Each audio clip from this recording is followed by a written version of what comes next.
You've seen it, you've ignored me. How dare you ignore me? So I rang him. Yeah, what the fuck do you want? He put the phone down on me. It's the worst he could have done now, because I'm going to pester the life out of that number. Rang him again, didn't answer. Rang him again, didn't answer. I rang him again, he didn't answer. Rang him the 4th time, he answered the phone. Right, what the fuck do you want? Who the fuck are you? Are you sitting comfortably? Because it's going to be the most important fucking discussion that you've had here today. And he goes, I'm listening.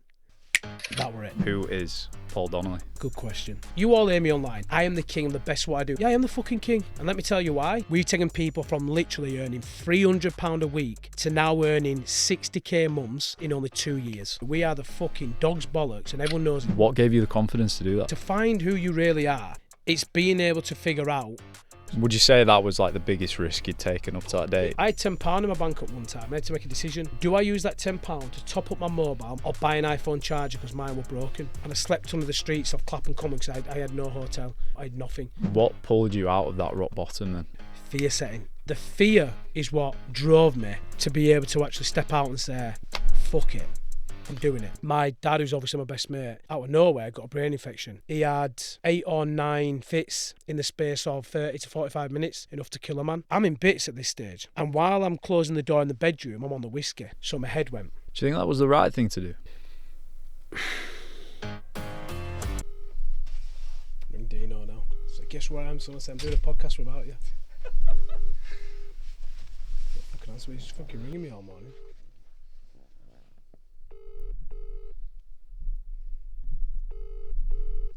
Answer. Oh, you'll never guess where I am. Where? Have a look.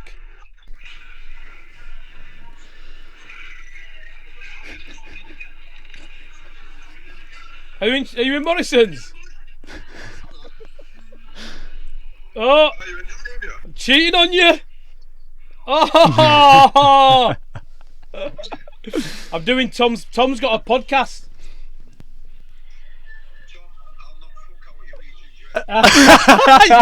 eat, Tom's got his own podcast now, so it's not as good as ours. It's got me on as a guest, but I was saying we'll get you on. He's called it the learning curve, and then we'll get you on when we're up here next time, and you can do a podcast with him and do one for you.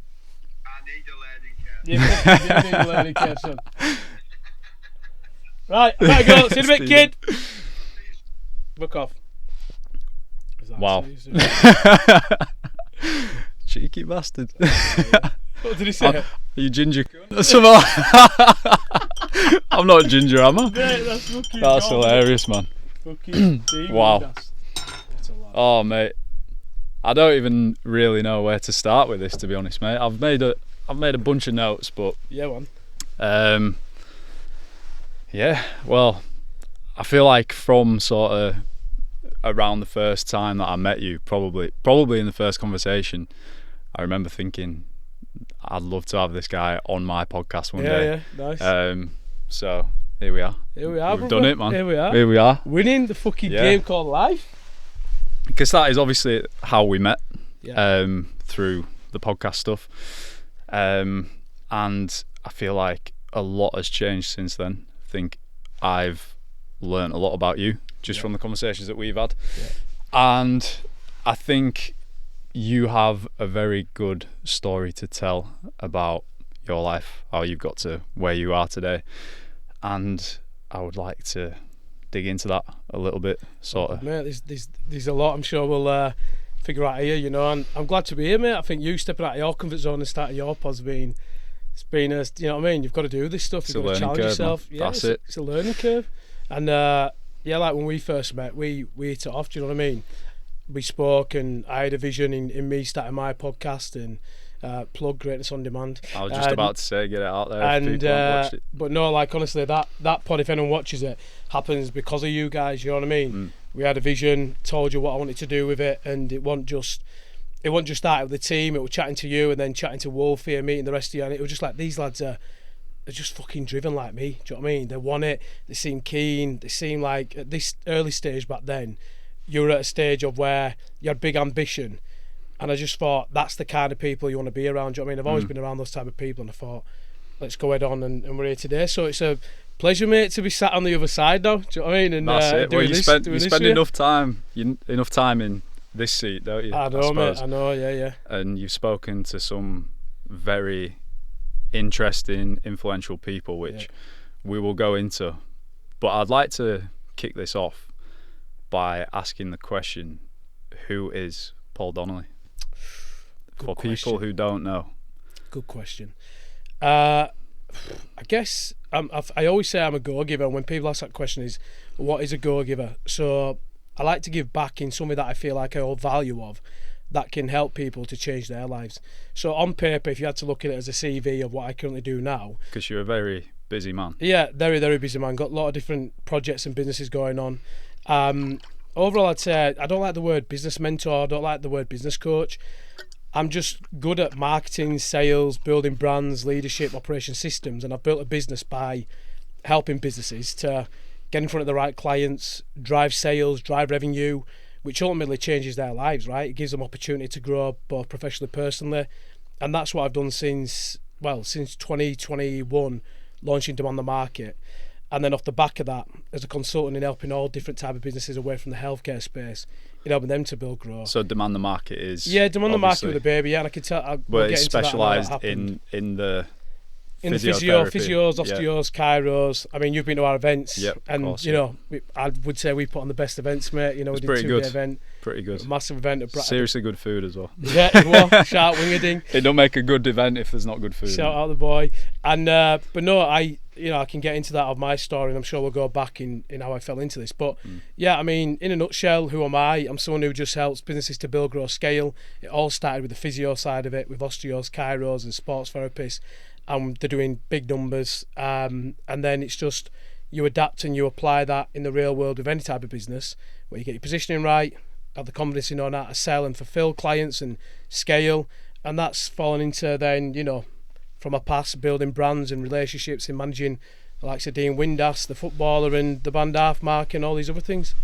So, business coach, business owner, manager, podcaster. Yeah, podcast, forgot that. Yeah, clinic owner, own a physio clinic as well. Own a physio clinic. Yeah, just and 2 kids and a missus and dad. Well. Yeah, there's a lot going on, mate. But you know what? It's life, isn't it? You got to. Life's a game, and we're here to play it, and we're here to win.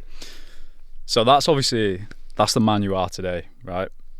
Here in this room after everything that's happened in the past. But I think, like I said at the start, I think from what I know about you, your story is one that is quite oriented around like resilience and a little bit of reinvention in there. And I know it's not been the easiest road either. No. Like there've been some highs and lows, because we didn't just magically appear here today, doing all those things at once. So I'd like to take this right back. One thing that you talk about quite a lot, anyone who watches your content online, you sort of wear this on your sleeve quite proudly, which I think a lot of people probably wouldn't do. And that is, you talk about the 3 GCSE thing. So you say, I'm just a lad from Bradford, 3 GCSEs. So I would like to know what your childhood was like from school, friendships. Was there anything in your childhood that you think, like looking back now, obviously in hindsight, what were the key things that sort of shaped you to the man you are today? Yeah, I think the biggest... People have asked me that question before, not on a podcast, and I've always said the same answer because I know it is that moment. So I grew up, my childhood was fucking brilliant, mate. My mum and dad, when everyone says they've got the best mum, the best dad, I genuinely know I've got the best mum and best dad. Like they were just the best. Like my dad's my best mate even today. My mum is my number one woman in my life, but my missus, she'll be watching this, maybe second, joint first. Don't kill me, Ruth. But no, I had a great upbringing. Was I the best? I had respect. I was just very high energy. I wasn't one of those who stayed indoors and played on computers and PlayStations and Xbox. And even if it were piss wet rain outside, I wanted to be outside all the time. Just wanted to not cause chaos, but just have fun. Do you know what I mean? With your friends. And I were into football, so football my thing. And I think, like a lot of lads, you all want to be a footballer, right? Absolutely. So I played from the age of 7. and I naturally fell into it and was a good footballer and signed with Huddersfield Town at the age of 10. So I played for Huddersfield Town Academy at the age of 10, and at that time I was playing alongside Fabian Delph on the scene. We played together at Bradford Boys. Tom Cleverley, who obviously went on to play for Watford. Yeah, of course, yeah. Obviously Fabian went to Man City, England. And it was around the age 10, 11. I think Fabian at 11, 12 went to Leeds United. I was at Huddersfield Town until the age of 12, and that's when I got released, and that was the pivotal moment that changed everything. So what happened there is, I'm not going to sit here and say, oh, I could have made it, I just got an injury. No bullshit. Like, I didn't make it because my attitude stunk, and I didn't want it bad enough. You know, all the lads are keeping fit, they're keeping healthy, and you're still young, only 12 at the time. But when I did get released, there were a letter that got sent home, and I remember it like clear as day, like yesterday, and it killed me. Is my dad sat me down in my single bed at their house, of course, at the time, and he read this letter out to me, and it told me that I got released.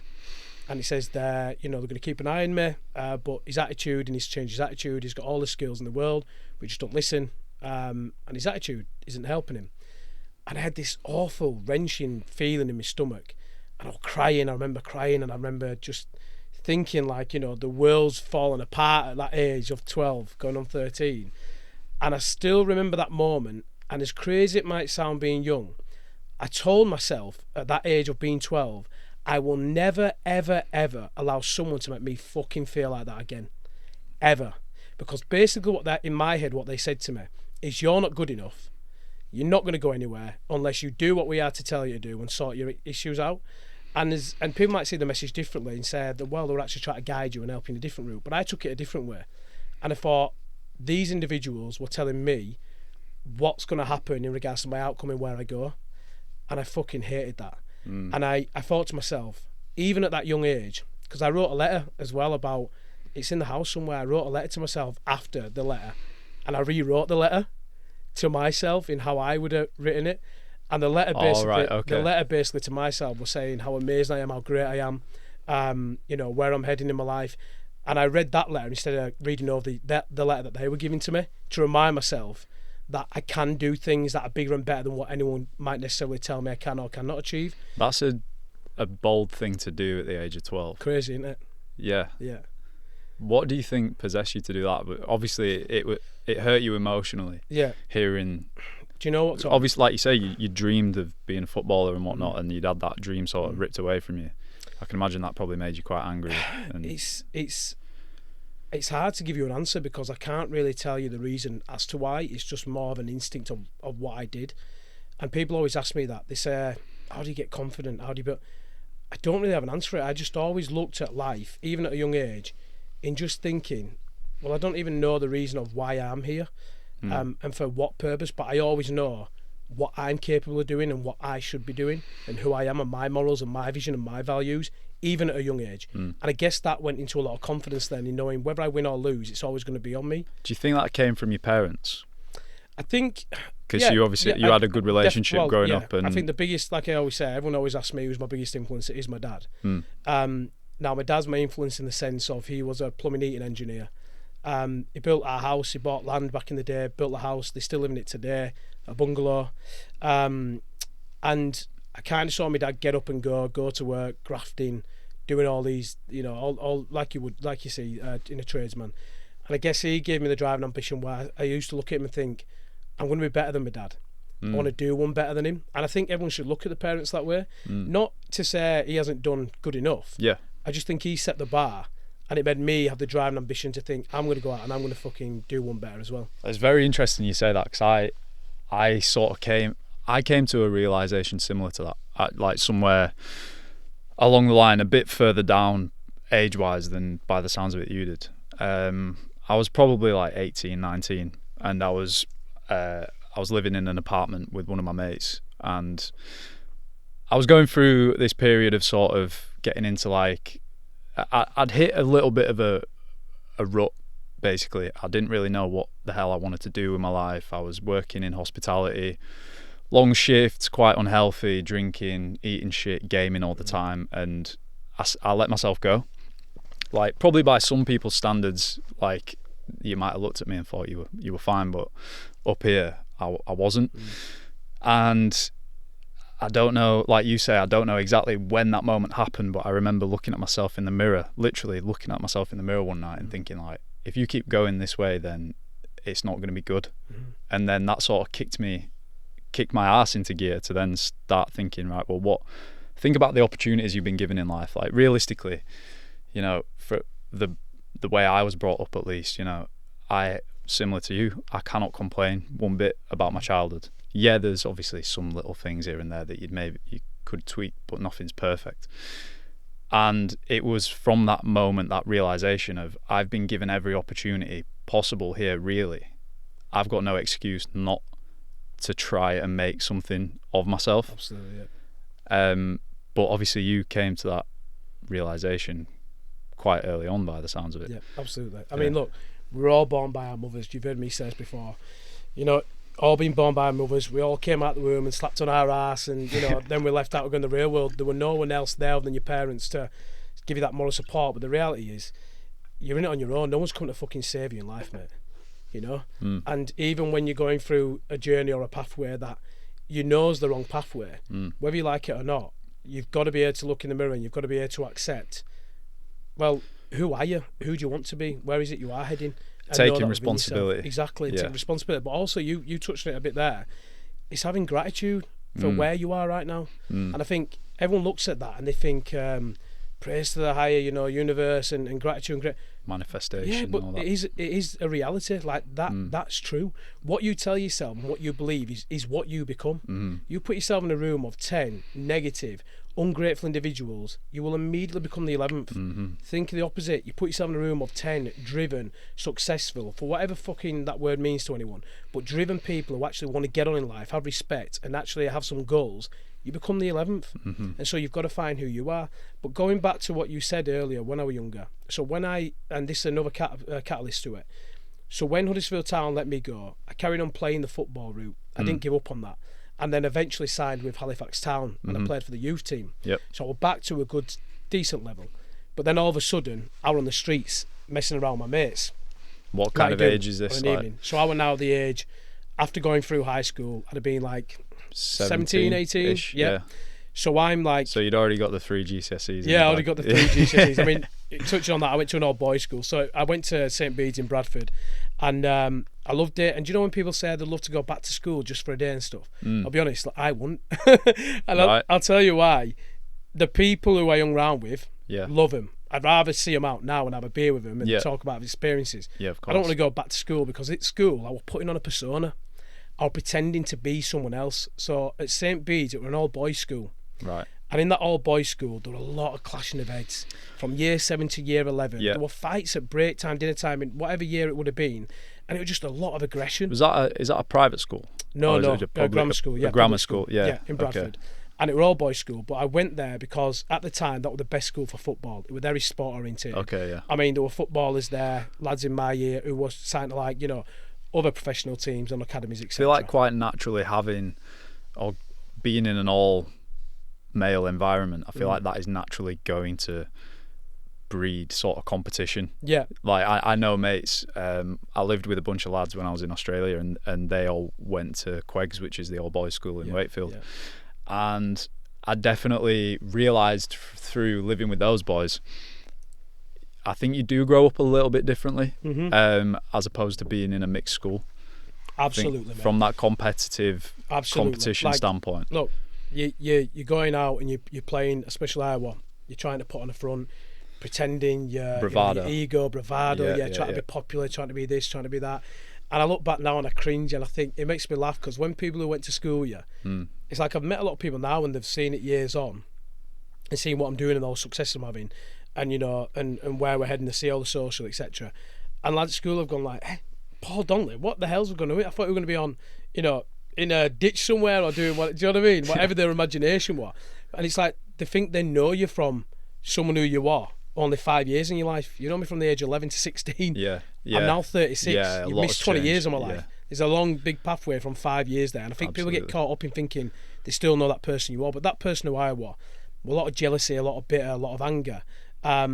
In trying to think that I was someone different. And who was the real person then? When you say you were trying, you think you were maybe acting Well, I wanted to sing, didn't Different. I? And we'll get into that obviously in what I Yeah, did. yeah. And I used to hold that back. So I went all boys school, so I just stuck down the football route. And I'd be singing Craig David and doing all these things as well, but to myself without anyone noticing. Right. So I was getting a lot of anger and frustration in that sense because I couldn't. Couldn't express yourself properly. Yeah. And in my head, I'm at a young age, I'm thinking, if I tell them that, we're going to Was name that call. out of fear of being and then ridiculed? probably fighting someone and aggression and reality. You know what I mean? Reacting to what they're saying and all these things because you're young and you've got all these hormones and different emotions going on. Man. So I'm holding all these things in. When it came to my studies, I'm not saying I'm stupid. I'm not. I'm very smart. Obviously, evidently in what's done in business, but my 3 GCSEs were, an A in PE, an A in English, a C in maths. It's not too bad, right? But you got the English and maths like that's exactly. That's at least it wasn't like exactly. I don't know. But the rest of it, I got kicked out of my classes, IT, etc. And it's funny that my IT teacher kicked me out. He didn't even give me a chance. And I used to walk in the classroom and he didn't even look at me, saw me outside me, click his fingers and he'd go, Donnelly, out. And so I'd go do double PE. And Mr. I can't remember his name, Mr. Higginson, I think it was, he'd allow me to do double PE. So I used to go to school really just to tick the box.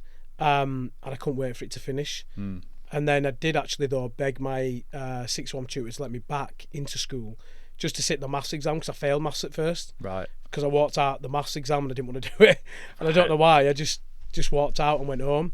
And I eventually got my head together, went back in sixth form, did it, did public services, got a distinction award in that in the end. I did 1 year and everyone was trying to push me onto A levels, and I just said, it's not for me. This system. Was the public service thing? Did you sort of?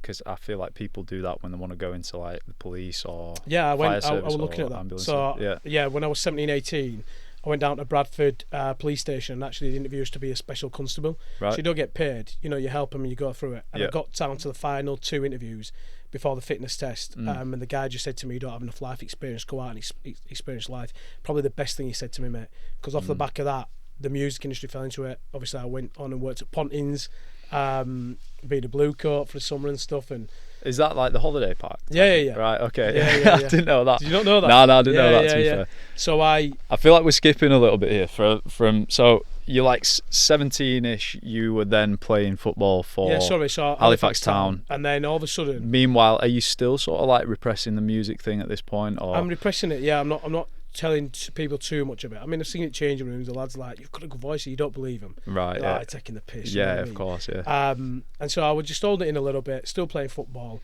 but I didn't want it bad enough. Like I were out smoking weed with mates on the streets, drinking, chasing girls, and then you'd go play on a weekend and then you'd play well. You think, this can continue forever.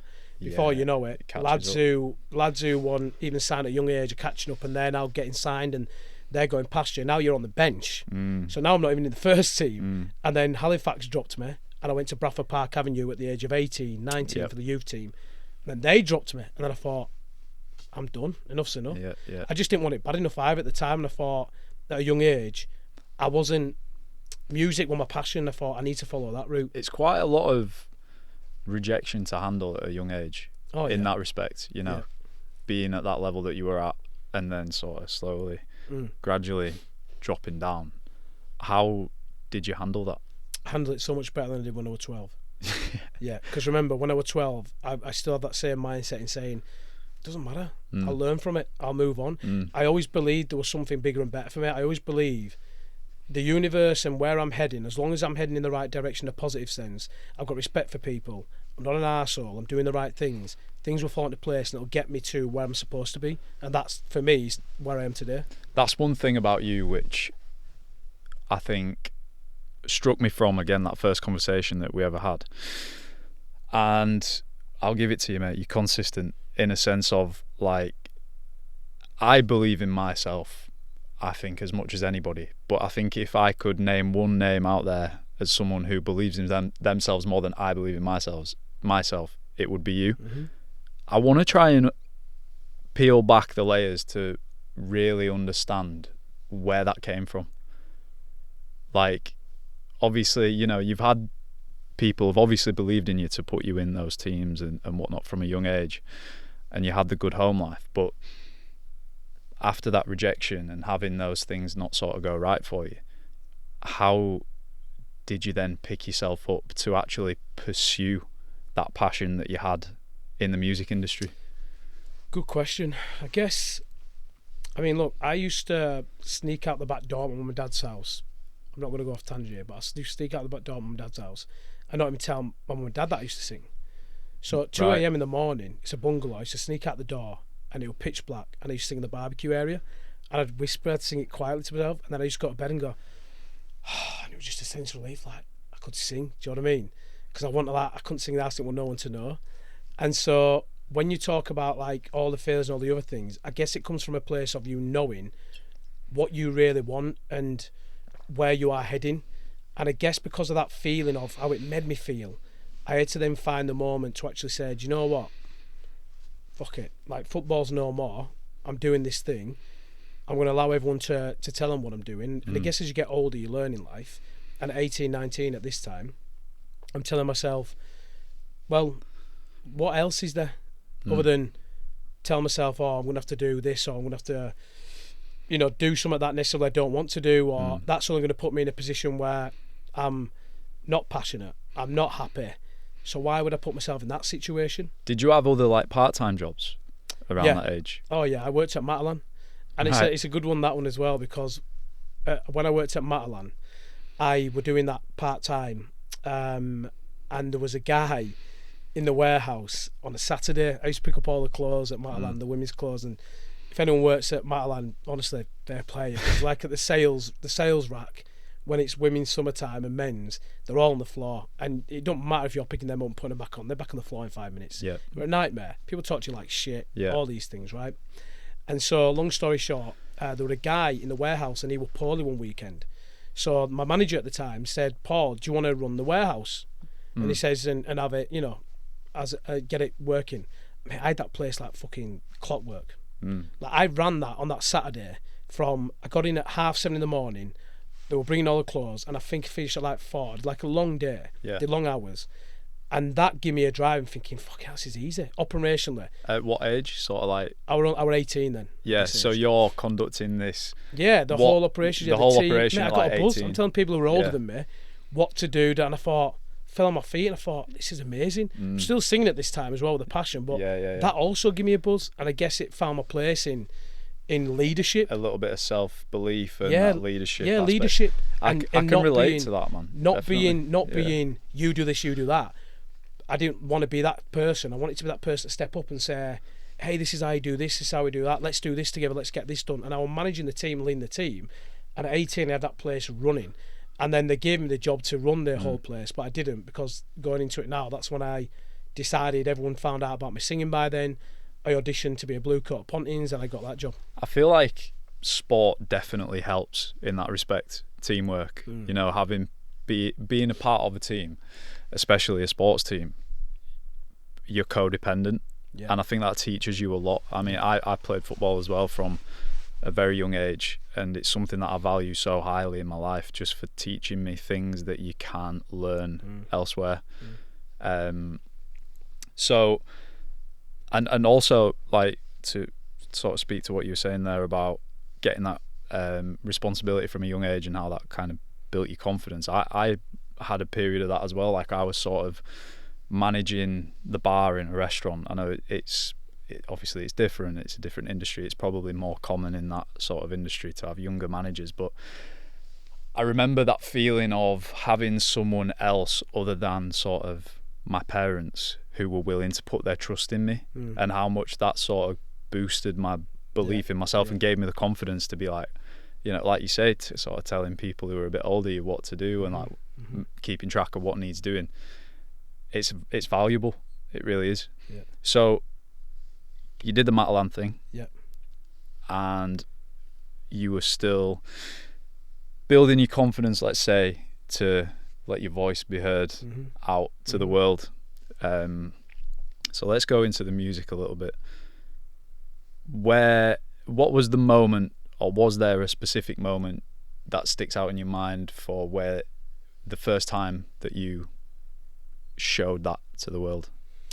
Yeah, so before I went on to audition for Pontins, there was something called a competition called like Local Idol in Leeds. Right. Now I went and auditioned, and I got through to the final. I feel like final 8.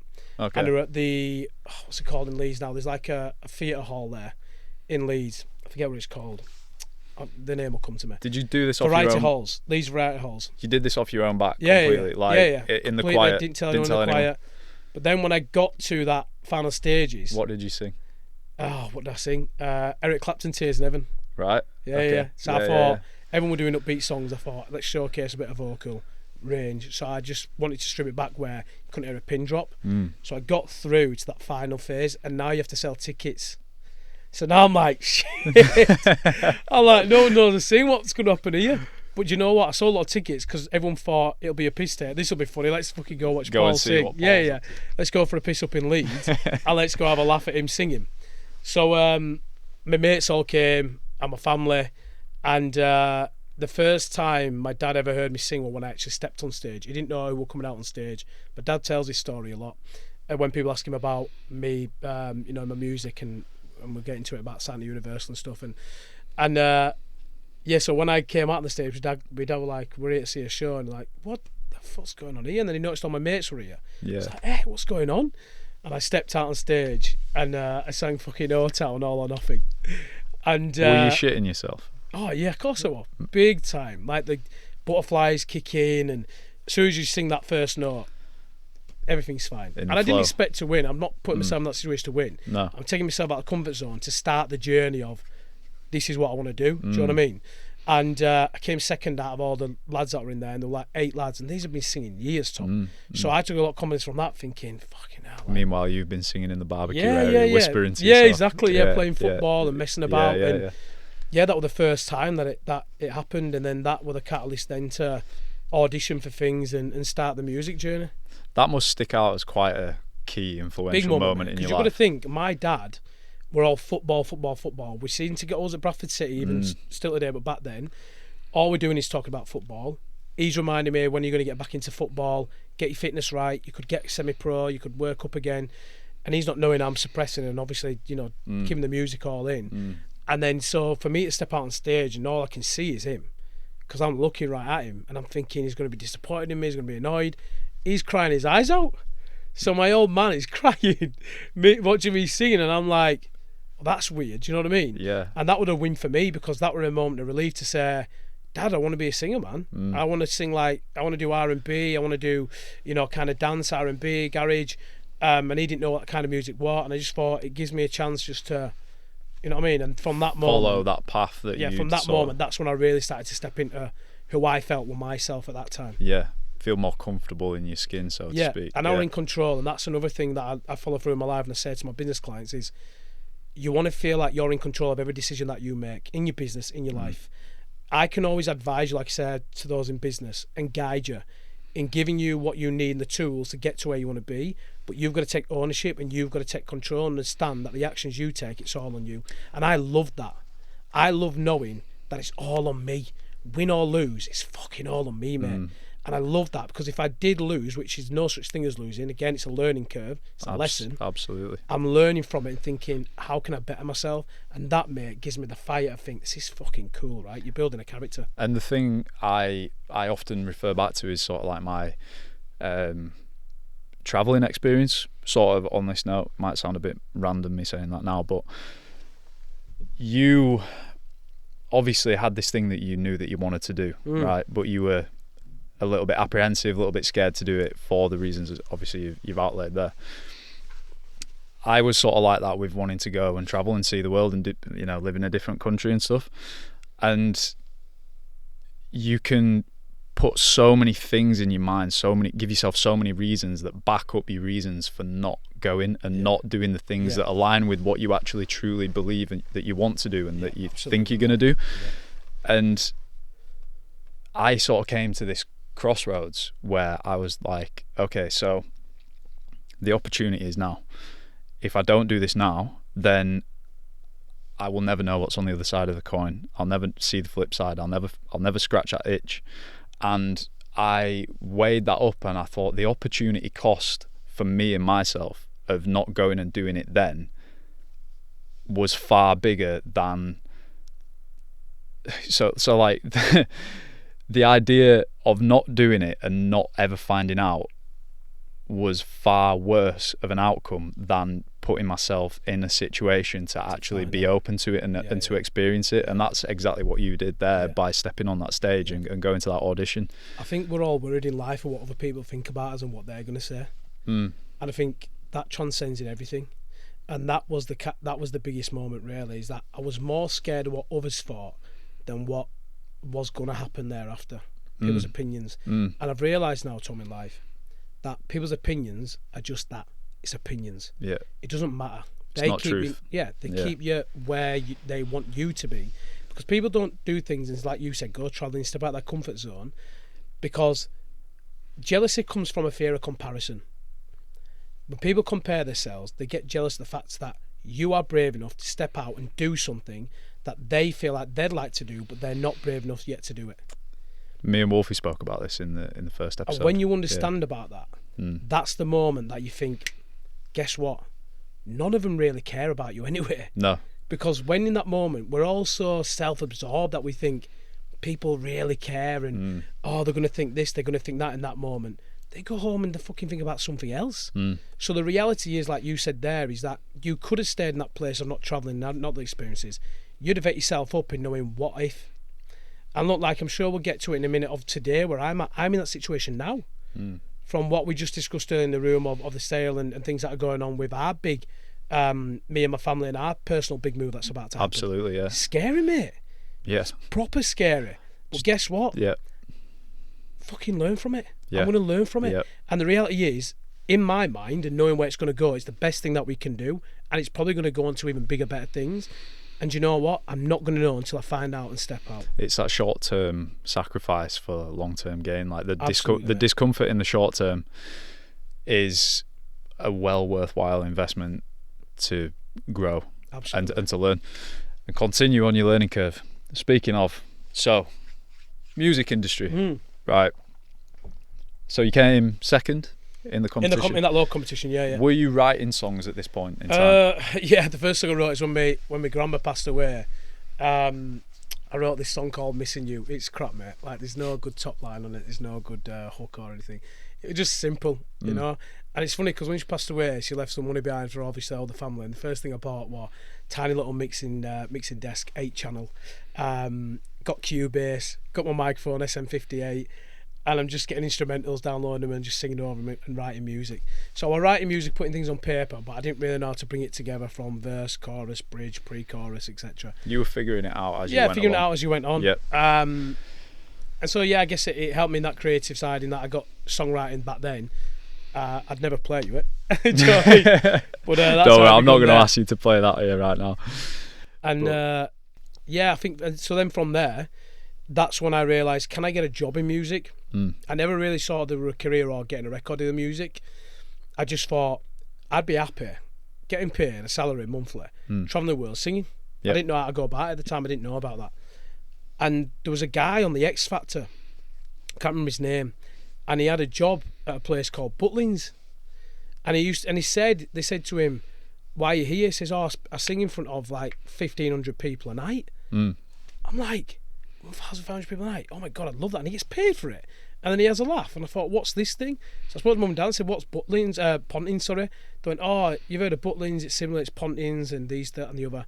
So I went online and Googled auditions for it. And funnily enough, the audition was happening in 4 weeks' time. I put my name down, got accepted, and I had an audition to become a blue coat and singer at Pontins.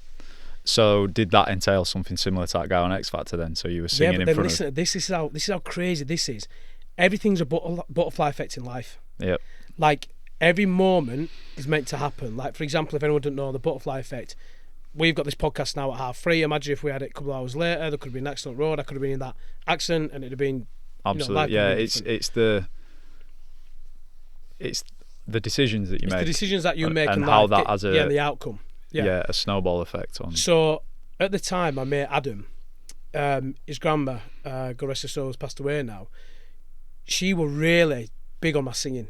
She used to like big me up every time, and Adam would go, "Oh, shut up, you can't sing." And she'd go, "Oh my God, I love your voice," and all this stuff. She went, "When's that audition you've got for Pontins?"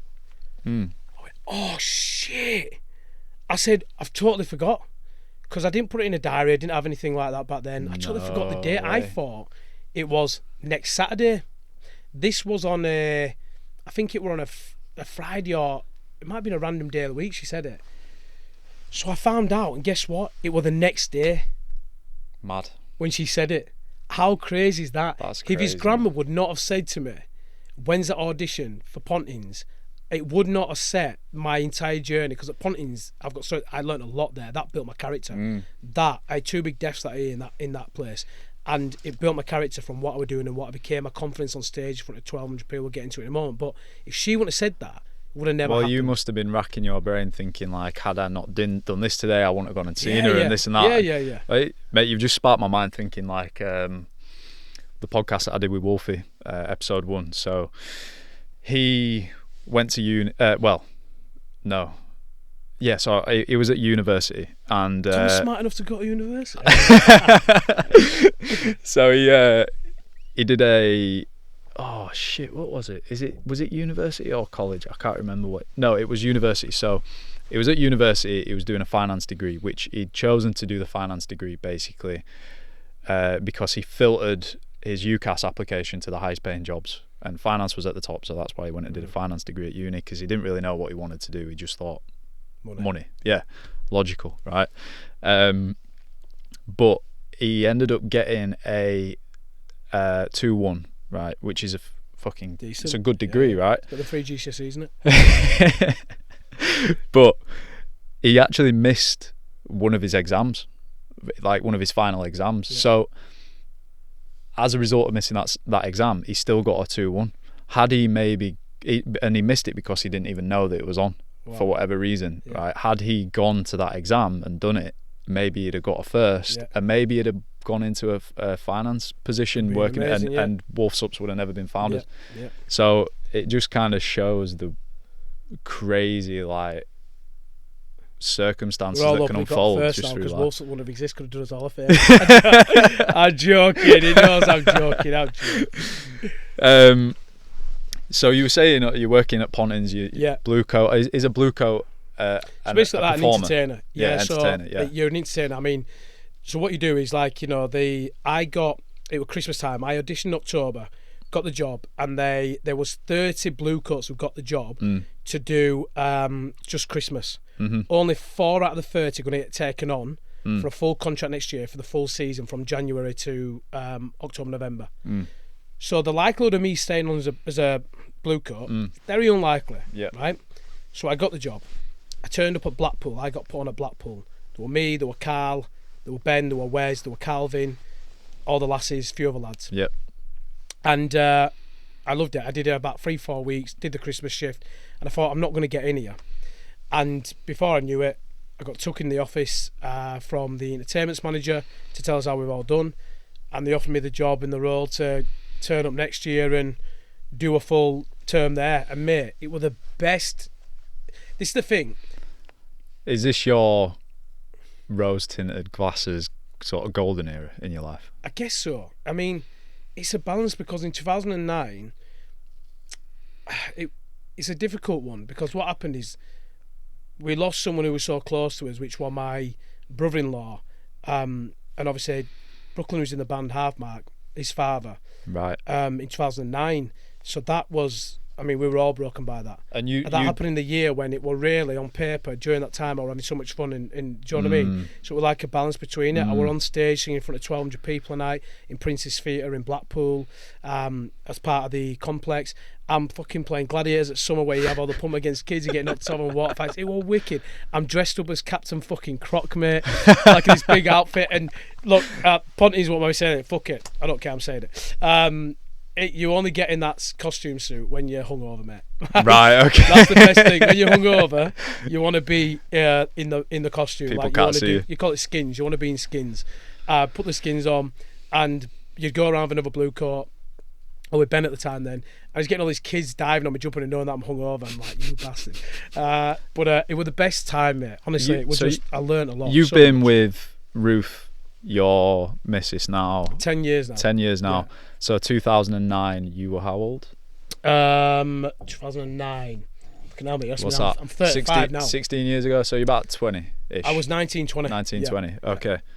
That's pretty cool to be doing all that, you know, all the performing at that mate, young we're age. wicked. Yeah. You yeah, just yeah. all it is like you're getting paid. What I was paid like only $12.50, maybe $1,500 a month. But do you know what? You're working long hours. You're working at 6 in the morning. You're finishing and DJing at 3 a.m, which is literally pressing the track and then fading the next track in, right? Thinking you're some wicked DJ. Similar to what Sluggy does that, I think, Yeah, to be yeah, fair. exactly that.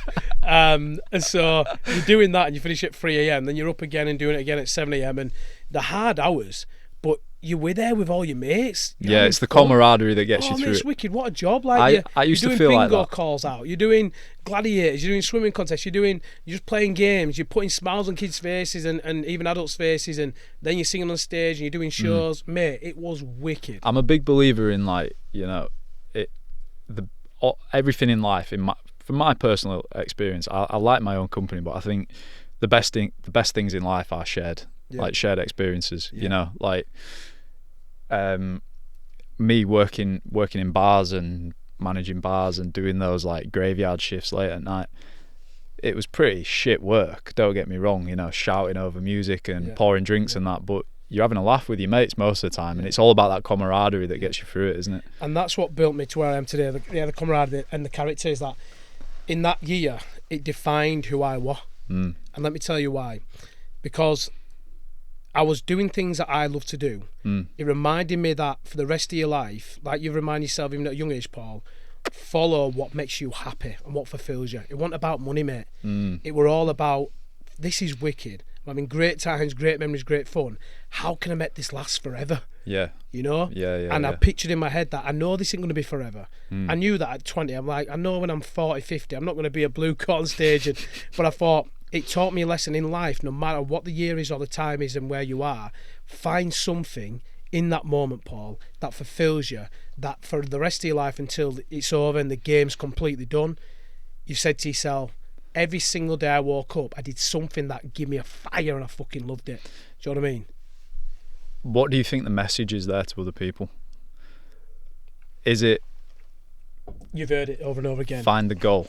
Set your sights. I don't think it's that. I think the easiest way to get on in our lives and the easiest way to find, guess yourself and your drive and your ambition is just simply understand that one life's a game and the reality is it's gonna fucking end.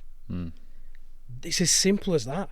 There's no fancy philosophy, there's no fancy reading books and remind ourselves, because we've all read those books, we've all seen these podcasts with wisdom and a great quote, but you easily forget it.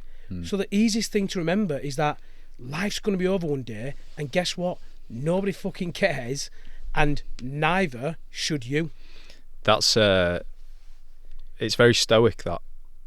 Do you know stoicism? Yeah. So it's memento mori, isn't it? Like, it's remember death. Like, remember you're not going to be here forever. And it don't matter. Like I said, you've probably heard me say, so you know the answer. I say it with one. Tell me now the most famous person the last few years who's passed away.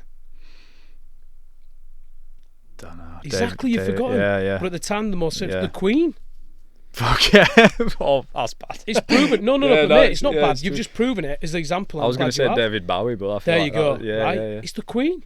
Yeah. And everyone's forgotten about it. Life's gone on. In that moment, we feel like it's and that was the biggest, Tom, like the Queen. Everyone's forgot about it. Yesterday, what were it? Elected Pope. There's a new person now who steps in. The Pope's that. That's history. So what I'm saying to everyone is to find who you really are and to get a passion, a drive, and ambition is you've got to be selfish. The biggest characteristic trait you can have in your life is being selfish, and let me explain why. In the positive sense, I'm selfish in knowing what I want, who I want to be around, in the fact of how it's going to positively impact my kids, my missus, my friends, my relationships. If I listen to outside people who tell me to do something different that wouldn't give me drive and ambition, that's going to ruin the roadmap that I'm going down. The reality is I am selfish in knowing, nope, if that doesn't align in my morals and where I want to be, you're not with me. And that's the best characteristic trait you can have, because by being selfish, you know who you are, what you're doing, and why you're doing these things. And that's the thing. It's the why behind you doing things. Yeah. Like I said to business owners, I can make you a lot of fucking money like I've done. Everyone sees it online. Go and demand the market, prove it, see the testimonials. But listen to this. The business goals you set and the targets and actions you set is okay. But the biggest fundamental goal you need to set yourself is the why behind you doing these things. So why do I get up and why do I manage Dino? Why have I got the band center half mark? Why do I have 40 plus clients now? Why am I doing a podcast? Why am I sat here? Right? There's always a reason behind that.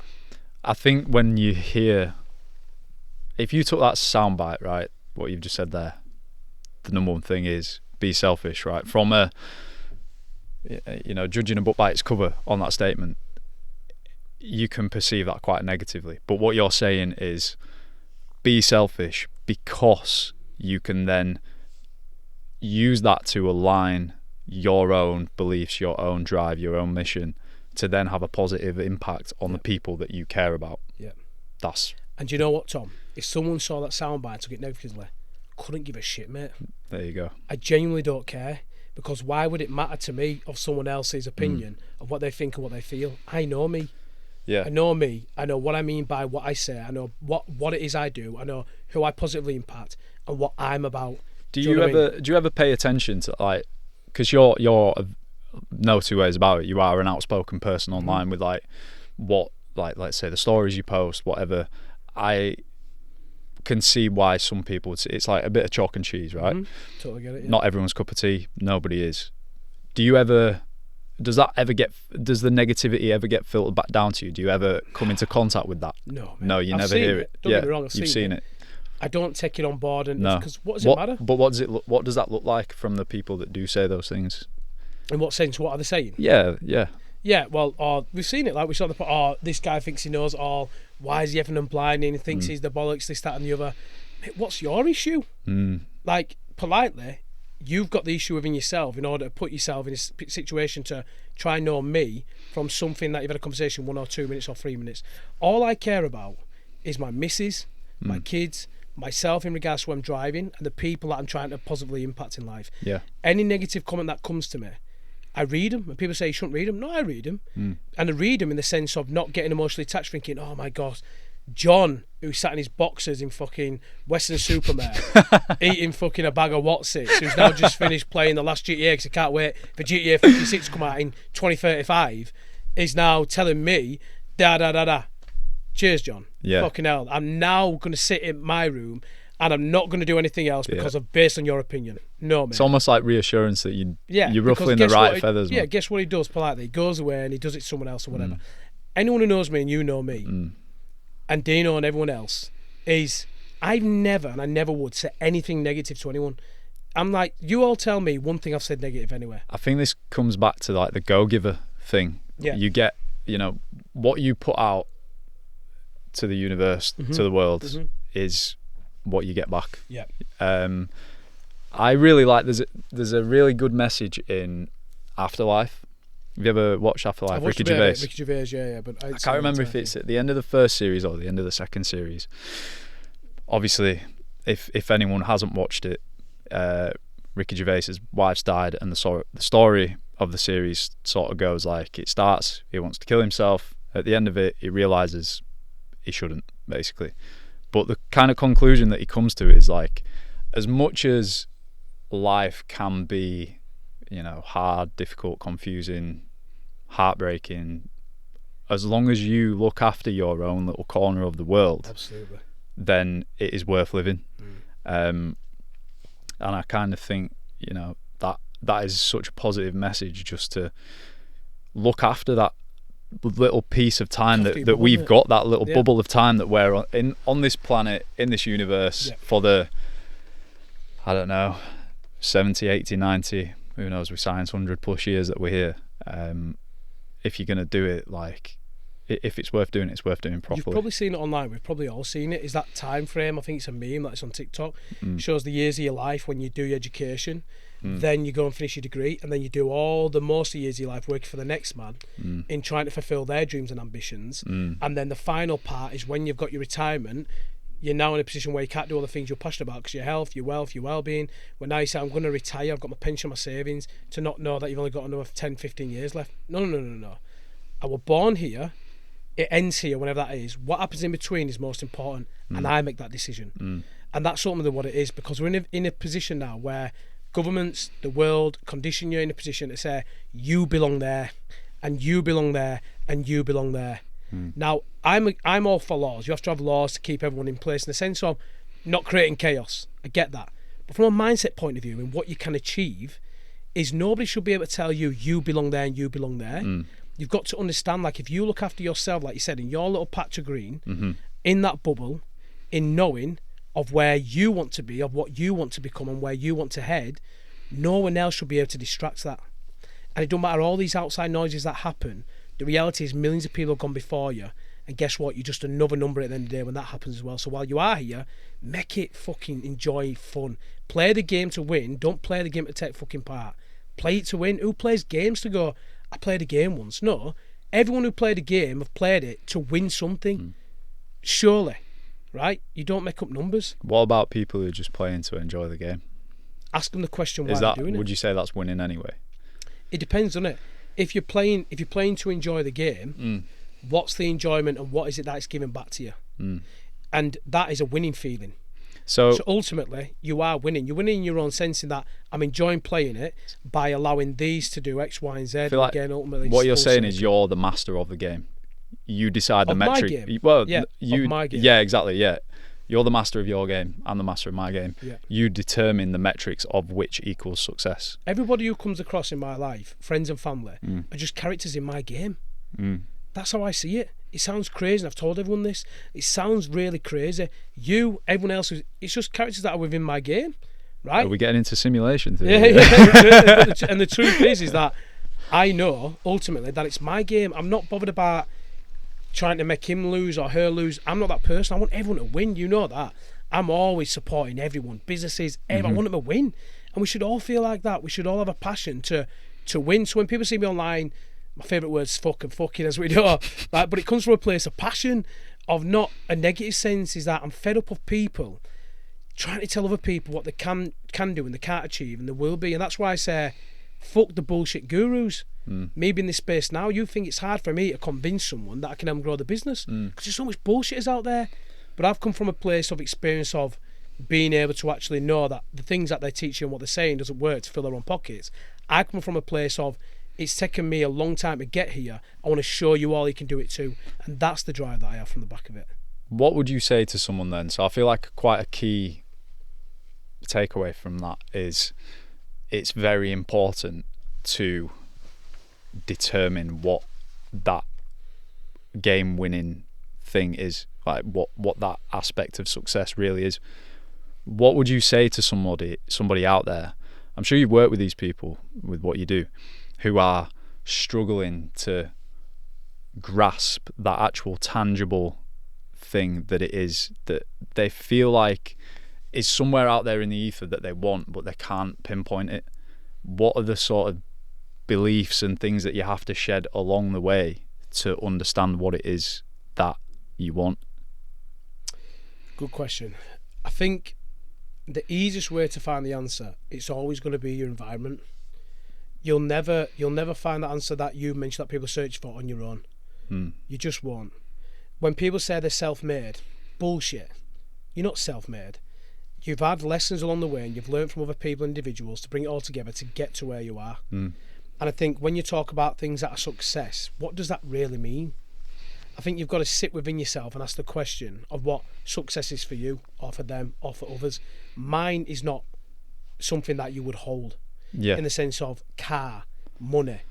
My success and my winning is freedom. Being in control myself. I can wake up tomorrow whenever I want. I can do what I want, how I want.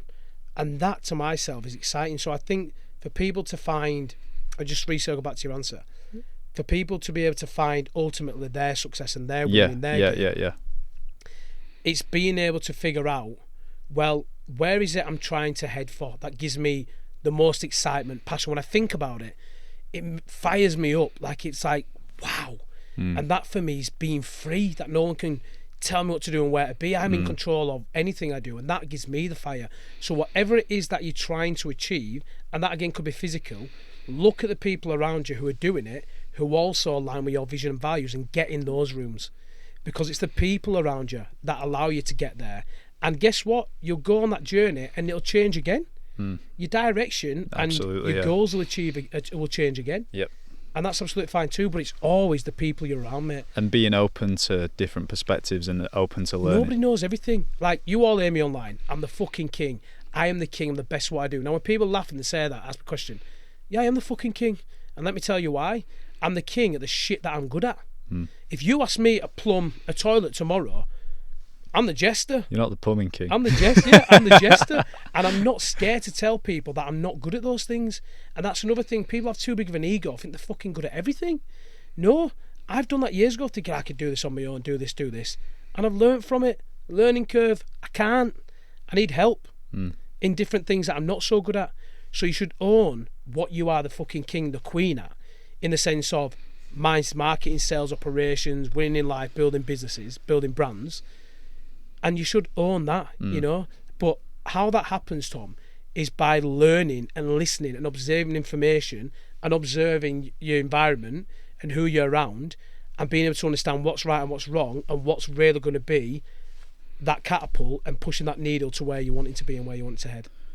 So you had this transition point from being the blue coat at Pontins to then being a singer-songwriter on my own, on your own at Sony? Or Universal? Yeah, so what happened is, well, fast forward this part, we'll talk too much about this next bit, what happened. I joined a boy band. So I went down to Bristol. I could see that, actually. Yeah, we were called Onyx, you can Google us. We did a song called She Rocks My World. Cringe. And, that's the most boy band song I've ever heard. Mate, it's cringe. We did the whole Queen. And this is another thing, like, people won't sit on here and admit that because they think, don't want my business clients being fuck that. Do you know what I mean? Your past makes you who you are. Yeah, but be open, be honest. Stop trying to pretend that you're not and we aren't done. Like, do you know what I mean? Yeah, people think they'd question that and they go, couldn't give a shit. Yeah. So I was in this boy band Onyx and we did the Queen photo where there's one head there. Nice. Mate, it's cringe. Nice. Long story short, I moved to Bristol to be in this boy band. We had a house together. I signed to AMG Records. It was like an independent record label. We did a song, we released it, and then that's when I decided to go solo. So I went solo. And then I would just start on my own, mate, and I was just grafting, grinding, getting in touch with producers at home. I was in Bradford at the time as well. Still performing? Yeah, still performing, doing local gigs. Yep. Just asking people, can I work with you? Can I work with you? Everyone saying no. And then my breakthrough moment was I eventually started doing light switch-ons, and I found where I sat. Because with light switch-ons, I thought to myself, Christmas lights and that sort of vibe. And I was clever in the sense I thought, right, how can I build social proof, like for people to actually latch on and go, wow, he's got a good CV in singing, if I'm not going to get a record deal.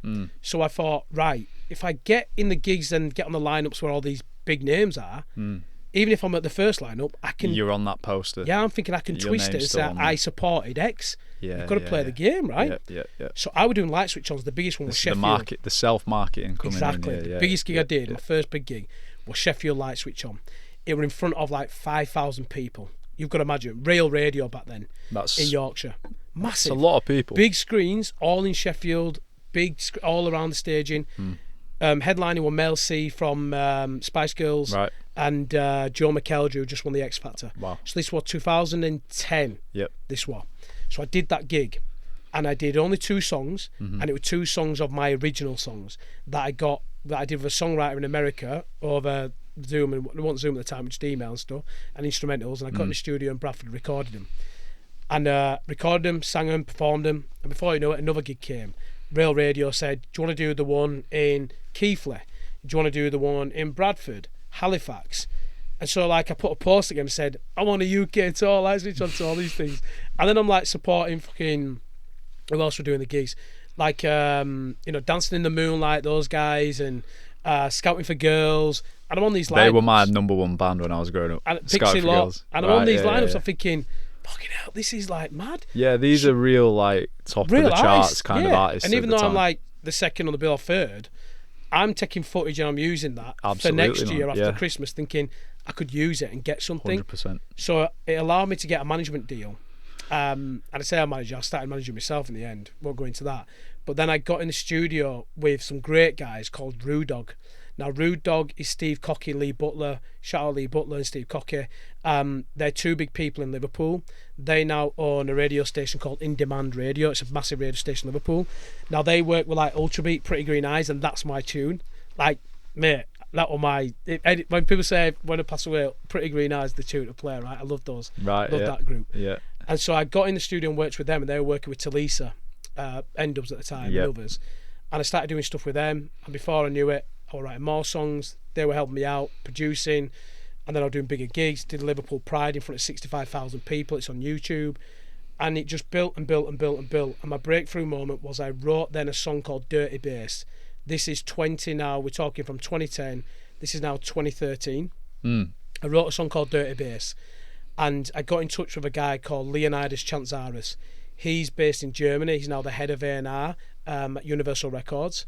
And he took the song and said, come over to Germany, come and meet me, let's have a chat. I sold my Corsa. I sold everything. I had no money in the bank.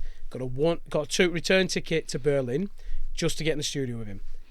Got in the studio with him, recorded a tune. He really liked me and he said, the song that you've written called Dirty Bass, the winner of German Idol wants to take it and release it.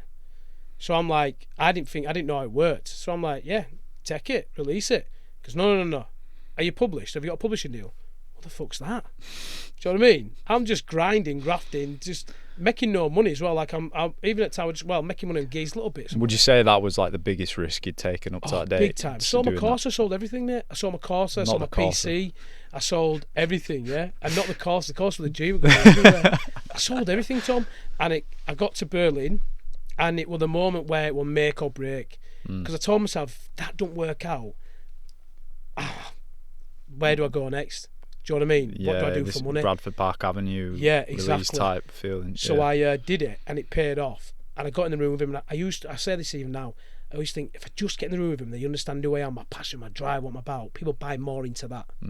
Because I know my worth. It's not something I'm putting on, it's who I am. Yeah. And they align with my energy, and they get involved with it. And even then he did, and he signed me as a management deal. And he released a song, Luca Hanne, and it went big in Germany, Switzerland, Austria, and that got me my publishing deal with Wardlaw Music in 2014. They give me an advance for that. Before you know it, I'm in the studio working with big songwriters, big producers, writing songs for Sony Music, Universal Music, Warner Music.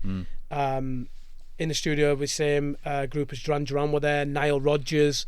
Wow. You're in these studios, and they're in the studio opposite me down in London, Ravenscourt Studios. I were in the kitchen with Matt Healer from 1975, and I said to Ruth, because I was at Ruth at the time in 2014, 15, meet Matt Healer. She goes, who's he? Stinks of weed. And it was just cool, mate. So that was the break point when I wrote that song for Luca Hanne.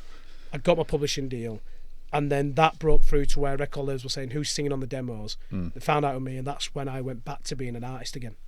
Did you feel like you'd made it at that point? Made it in what sense? What do you mean? In what sense?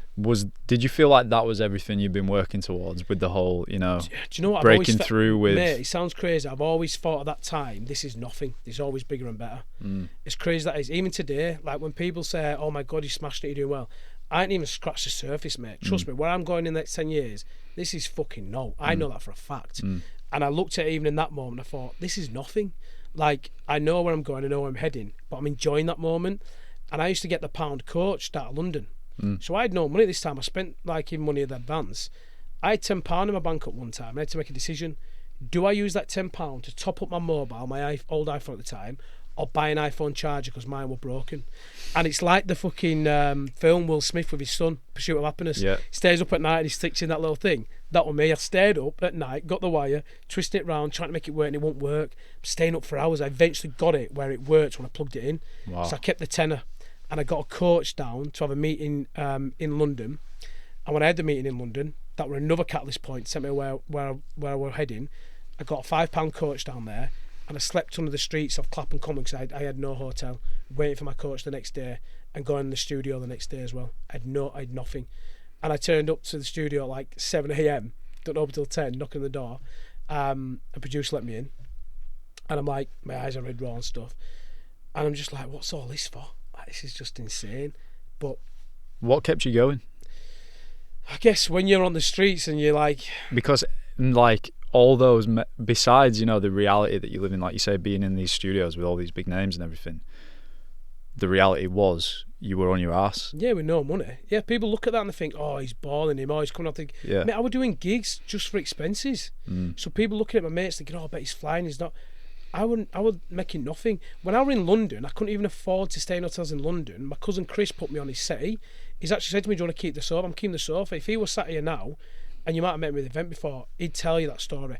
I used to travel to Essex, Brentwood, sleep on his couch, right, with all the noise and the family going around, the screaming kids and all these things, the hectic in his life, and he won't mind me saying that. And I'd get up at 6, 7 a.m, from Brentwood to Liverpool Street. That's a trek in itself. That's like an hour and a half, an hour and 20. Liverpool Street, I'd get on the tube all the way to West London, to Richmond. That's another 2-hour journey. Plus then you walk in between just to get from Brentwood to there, and I did that every single day with no money, mate. I was making money by flogging fire sticks. There you go. So I was making money by flogging fire sticks because people said, oh, can you help with this fire stick? And I'd admit, I'm like, here's a fire stick, here's a fire stick, here's a fire stick. Amazon Fire Stick. Yeah, Amazon Fire Sticks. Wow. So I'd buy them on whatever, I'd sell them cheaper, and I'd get them like bang bang, sell them out, and that's how I'm making my money and putting it in my pocket, and then the odd gig that I would get. That is crazy. I'm trying to think like what. So where did that go from there? So you obviously, was this before the deal with the German? Yeah. So no, Yeah. this was during the period. So like I said, with the money, the advance, it only got you so far because they want a massive, huge advance. You're spending that money, you splash it, you've got to make it stretch, and then the money's gone. Of course. So by 2015-16 now, I decided to go out as Thomas Tiago, the recording artist. Okay. Because I was the songwriter, Paul Donnelly. I then decided actually to get an artist name because the publishers at the time had another songwriter, an artist on called Paul Donnelly. It was confusing. Okay, yeah. So I changed Thomas, my middle name, Tiago. We were just finding names, it just came out of the air, mate. And it just sounded cool. So I went with Thomas Tiago, tomato. and then I did the Capital FM gig in 2015 in Sheffield with Cigala and stuff, and that was another breakthrough moment. That again's on YouTube, and that were at Meadow Hall, and there were 15,000 people there doing my own songs, and I thought, wow, this is it. And Universal sent them that video. They knew I was working with artists in 2014, and before you know it, Kiss FM were playing my music, a song called Think About You, Mike Delinquent, Majestic, TS7, a few others on their shows, and they give us the deal and said, look, we'd like to sign you on a free single deal.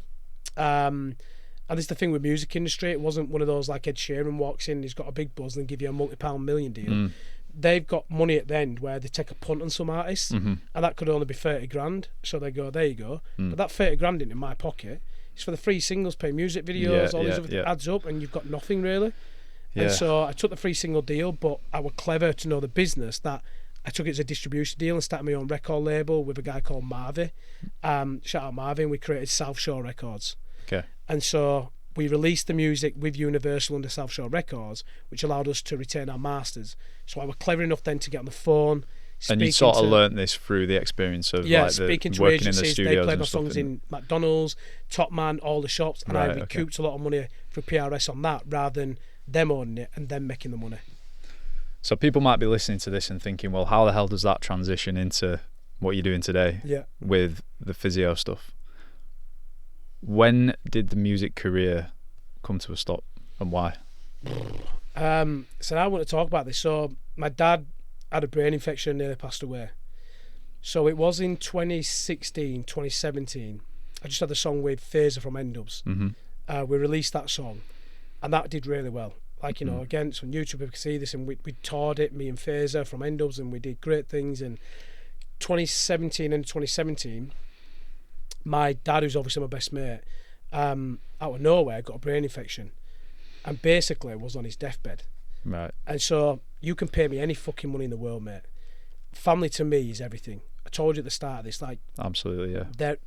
I bleed for my dad. Do you know what I mean? The sense of, it don't matter how much money you pay me. No, if my dad's poorly, mate, I'm fucking wetting his brow and I'm getting him better.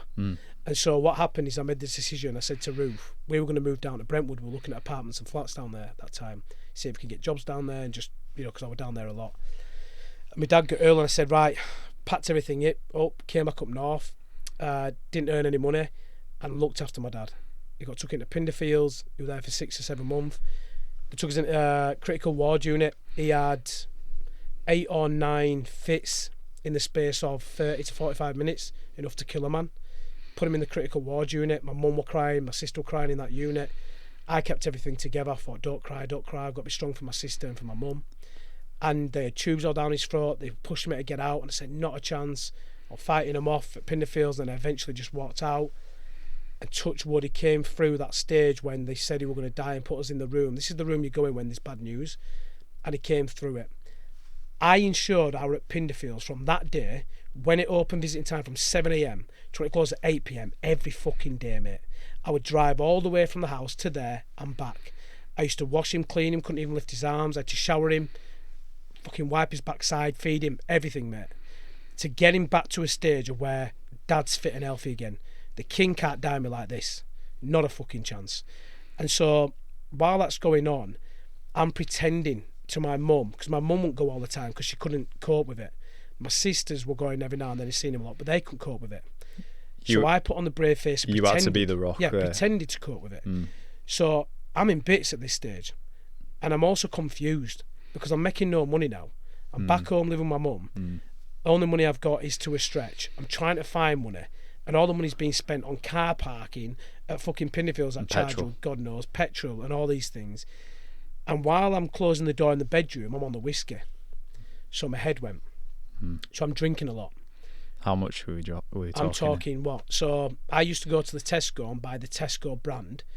Or I'd go to a corner store and buy the small bottles, which would be like this big. Yep.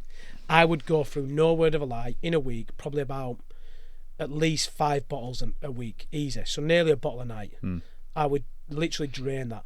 Just to drown your sorrows, quite literally, numb the pain. Just to numb everything, numb the pain, just to get to sleep, just to kind of pretend that everything's going to be okay, even though I knew at the time it wasn't. And Ruth then found out, and she would. I can't imagine that was something that was quite easy to hide if you were. It was tough, yeah. Because everyone knows my energy, they know my effort. Yeah. And even though I was pretending to put the energy back on, Dad's gonna be fine, don't worry about it. He's a king, he's strong, we're a Donnelly, blah blah blah. Ruth just knew. She knew the pain in my eyes. Yeah. As much as my mum would thought that she knew, it was Ruth that knew. Because you've got to think, Ruth's been with me and seeing me literally, close, because we just give her all the time. Every day, yeah. And she just went mad at me. I remember her shaking me, telling me to get my head straight, and I just brought down. Cried in her arms, I just let it all out. And I was just like, I can't do it. I said, and then she's like, you can't do it, you poor fucking Donnelly. She reminded me of who I am. And that's the only time in my life that I've held in my emotions. You know, when men say speak out, they definitely shouldn't. I've always spoken out because I've never been afraid of crying, Tom, and telling someone I'm sad or telling someone that I feel like this, because I've always felt if I do that, it makes me feel better. Yep. I've even done that at a young age. Yep. And so when it was weird when it got older, when they talk about men's health, that men don't do that, I thought, hey, men don't do that. I do that. But at that time, I didn't. So I kind of got it. What do you think that is? I think for me, I was trying to protect my mum and my sister.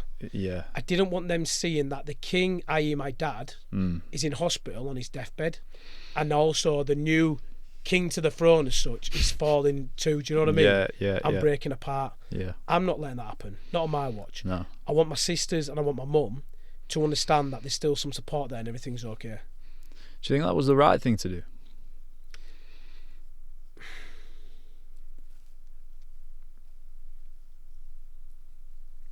Yeah.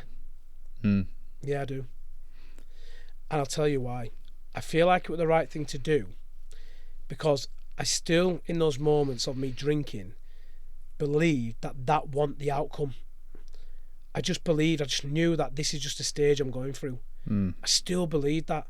I still reminded myself of what I've just done in music and where I am and who I really am, even though it seemed like I didn't because I was drinking and I were emotionally a mess. I still knew that the majority of my character and who I am is this isn't forever. Yeah. So while I'm on it now, ride the wave, but I know that eventually there will be a time when I'll actually come out the other side. And as long as that protects the family and my sisters, I've done my job. If I'd have been different and I'd have shared my emotions, I think it'd be much different. Yeah, you were holding the fort, so to speak, trying to keep that positivity. Absolutely, yeah. And if that is the coping mechanism that is needed to do that, then so be it. What pulled you out of that rock bottom then? Was it like I said, a process of your dad getting better, and then it was that as well, and it was Ruth. Yeah.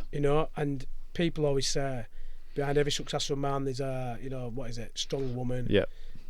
Couldn't be further than the truth. Like, it couldn't be more true, should I say. It's like, it's she was the reason. You've got to think, even before that moment with my dad, when I had no money, Tom, she was 21. I'd have been 23 when we met. So she was 21, I was 23, going 24. And I'm thinking, I'm a loser. Why is she still being with me? We used to just get, she'll laugh at this watching it, we used to get Prosecco and the cheapest Prosecco and get pizza up cookie dough and just sit in her bedroom on a night time on a Saturday watching. I think she could be out of a mace at 21 like you do. Yeah. She just stuck me, and I'm thinking, I used to tell her, why with me? I'm a loser. Do you know what I mean? And she stuck with me, mate. And then during that time of period of the hardest time of life, she stuck with me. She used to come to the hospital after she'd finished work. She worked in the car garage at the time, and she was the one, like I said, who shook me up and reminded me who I was, and reminded me what I'm doing and why I'm doing it. And that got me through it. It was Ruth who got me through it. And obviously my dad getting better. But if Ruth wouldn't have got me through it, because I felt like I had no one else to fall onto, she was the reason of why I kept going to see my dad and why we're getting him better. As much as I was always going to do that anyway, but reminding me that there is a light at the end of that tunnel, and she was that reason. And she was the emotional support. She was the emotional support, yeah, and she was everything. Mate. There's so much to be said for that. Like, just having that support network around you is so important. I think for anybody, anybody out there, and it's so important to talk and to not suppress your emotions. Speak out, honestly. Don't be banging your chest thinking, I'm a man, I'm the man. Come on, we're all human. Strip everything back. Men cry. Do you know what my favourite film is, mate? I tell people this, they go, the Rocky films. It's The Notebook, mate. The Notebook, yeah. I fucking love The Notebook. I cry every time I thought you were going to say it. Marley and Me, because I think Marley and Me is one of the first films. I cried at that. That made me cry. Yeah. I'll say that. Everyone asks me, I cry all the time. Do you know what I mean? I'm not scared to say that. And if someone laughs at that, again, like we went earlier, I couldn't give a shit what anyone thinks. It says more about them than it says about you. Yeah, so it's like, I think as men, and we know Dino, who I manage now, and I'm not going to speak for him, and he talks a lot about that on mental health and being a big advocate. Absolutely, because what he's gone through. Yeah. And he's right. What Dino says is that which is going through stage 2 dementia. Stage 2 dementia. And what's his message? He always says, we're here for a good time, not a long time. Yeah. Even now he says that. And what's the thing he says about making your bed on a morning? Yeah, make your bed, put your pillows on top, because when you're out, you've done something positive, you put your pillows on, and you've got to get on with your day. And it's the same. If you stay in your bed, you're overthinking, all these things happen, and you overthink your thoughts, emotions. But yeah, speaking out's the best thing you can do. And like I said, that's why when people see me online and I'm outspoken, it's not something I'm thinking about I should do. I just do it anyway. Yeah. Just speak out. And if people are going to judge you, let them judge you. They're not your people. So, obviously, you went through this difficult time. What would you say to somebody else who is going through a tough time, whether it be family members ill or their own respective shit period of life? What's your advice? Time is a healer. I think we all want things to happen now, quick, and whether that be through hard times, through good times, through goals we're trying to achieve, or through moments with challenges we're trying to overcome, it always takes time. And time, like Hanneke says in our podcast, time is what you don't see. But time is a healer. But during that time, like we've just discussed, is to get through it, you've got to be around the right people. And even if you're not around the right people, just understand there is going to be a time when that time's going to be passing, and the feeling that you feel now is nothing compared to the feelings you're going to feel amazing for by the end of that route. There's always that light. There always is. It doesn't matter. It's not always dark. I promise you it isn't. You just go through those stages in order to get through that period and that tunnel, to know that even when it's peaking, you step out of the way. Before you know it, it's sunshine and roses. It's a similar perspective to what we were talking about earlier, in that everything is temporary. Time is finite. And people, believe it or not, times when we're in hard times, I always say, there's always someone else who's had it worse and made it happen. Got to remind yourself of that. There's always someone else who's had it much worse than you, and they made it happen. Yeah. And when you think like that, you think, actually, yeah, there is. And guess what? There ain't just one person who's done it. There's millions of people. And so then you've got to find who you are as a character and understanding, well, if that's the case, I'm going to become one of those metrics. That's going to be that person who got through that period, and I can talk about it and learn from it. Hence why we're here. So to move on now from this period of your life to demand the market and so on and so forth, how did that come into fruition? So my dad got better 2018 now, so I need to get a job, mate. Like, my dad was back at home and he was well, and it was 6 months now, and I think you've met my dad. Like, I met your dad plenty of times. Yeah, we went to top bloke, hospitality at Bradford, didn't you? And absolutely, that, you'd look at him and like, the you like, podcasts. mate, you'd think there was not wrong with him. Yeah, do you know what I mean? It's crazy, isn't it? Honestly, he couldn't even lift his After arm. hearing that story that you've said, you know, like you say, going, how many fits was it in? He had 8 or 9 in the space of 45 minutes, mate. Like, it's crazy, like enough to kill him. And they say how he got through it, we don't know. Yeah, we still don't know today how he even got pus in the brain. But you look at him now, he's at Bradford City in the boxer, man. We just won the big ups Bradford City last minute. Paul's a diehard Bradford fan, by the way. I'm grabbing him and kissing him and pulling him and stuff. And there are moments like, you know, I've got all that on camera and then much look back on. But no, so 2018. My dad was back, he got healthy. You need to get a job. I need to make money, mate. I need to get a job. So we sat down, me and Ruth, and the easiest route was to go down south. And this time, instead of being a recording artist, I now wanted to go into the business route of it and go into A&R, and a lot of good contacts there. So I would set up meetings to go have meetings with distributors and major labels. And not be on big money. You'd start off at like 18, 20k, which is nothing. But like, I'm in those circles now. I believed if I got down there, I can easily grow up that list. I can sign artists and I can manage them. So I knew what it entailed because I've been doing it myself my whole career. But then there were an advert on Indeed for a job that were local in the Huddersfield area, and it's what to be someone's personal assistant in the healthcare space. And I looked at his business and it were all online, and I thought, well, I'm no one's personal assistant. Like, that's for sure. Well, he didn't know that at the time because he didn't know my background. And I thought to myself, if I just get in the room with this person, he's got something good here that's going on. And he seemed like a good man in the sense of he looks driven and ambitious, but I feel like there's a lot of value I can give to it. So anyway, I went for this job. And my dad at the time, and he'll admit, he's saying, you shouldn't be going for those type of jobs. You've only got 3 GCSEs, you haven't got a degree and X, Y, Z, all You've got no experience. No experience. It's too much money, they're not going to pay you that. I literally walked in that room, mate. I did a 3-stage interview. The final interview, he said to me, there's a pen there, there's a whiteboard. You draw on that whiteboard what you think this business needs and what would you do with it. I filled 3 fucking whiteboards, mate. I filled 1 whiteboard, there were 2 in the room, and I did all 3. You walked in, he goes, Jesus Christ, what's this? Like a fucking science lesson, you know what I mean? And they sat in the room, him and the operations manager, and there on the spot, they offered me the job. Won't let me leave until I signed the contract. Wow. And I was buzzing. I were only on. It were only like 22 grand. And I thought, I know what I'm going to do here. Time went by and I thought, I'm going to stay there 3 months. So I worked with him in August, and I decided I'm going to leave in December. And his job, basically, his company was to help healthcare professionals, physios, osteos, chiros. He has a great online program. He's a great physio in teaching people how to become better physios. So it teaches people when there's a certain injury, how to do, what exercises to do, and basically clinical excellence to become better practitioners. So I was selling an online program where he's teaching them how to become better practitioners. And so 3 months went by, I thought, I'll take the money, then I'll go back down south and I'll go into the music industry. 3 months turned into 3.5 years. From 2018, pandemic came round. We were growing because we did like the online mentorship, which will teach people how to get patients on Zoom and even help. Of course, with the pandemic, people couldn't go into the clinics. Yeah, and I was lucky. We still had the job role. I was now on at that stage, 32k a year, plus commission on sales. So it'd been scaling up. And I was selling, and I sold a lot. Like, I came out in that year, in the pandemic year in 2020, between me and you, about 50k plus with commission afterwards, which were really good money. And I were over the moon. I was buzzing. But do you feel like you found your calling? But this is the thing. This is how it happened. So my boss at the time, he was away in Japan, physio for Rugby World Cup. Yeah. And he gave me the opportunity, and I was doing it anyway, managing staff and hiring staff.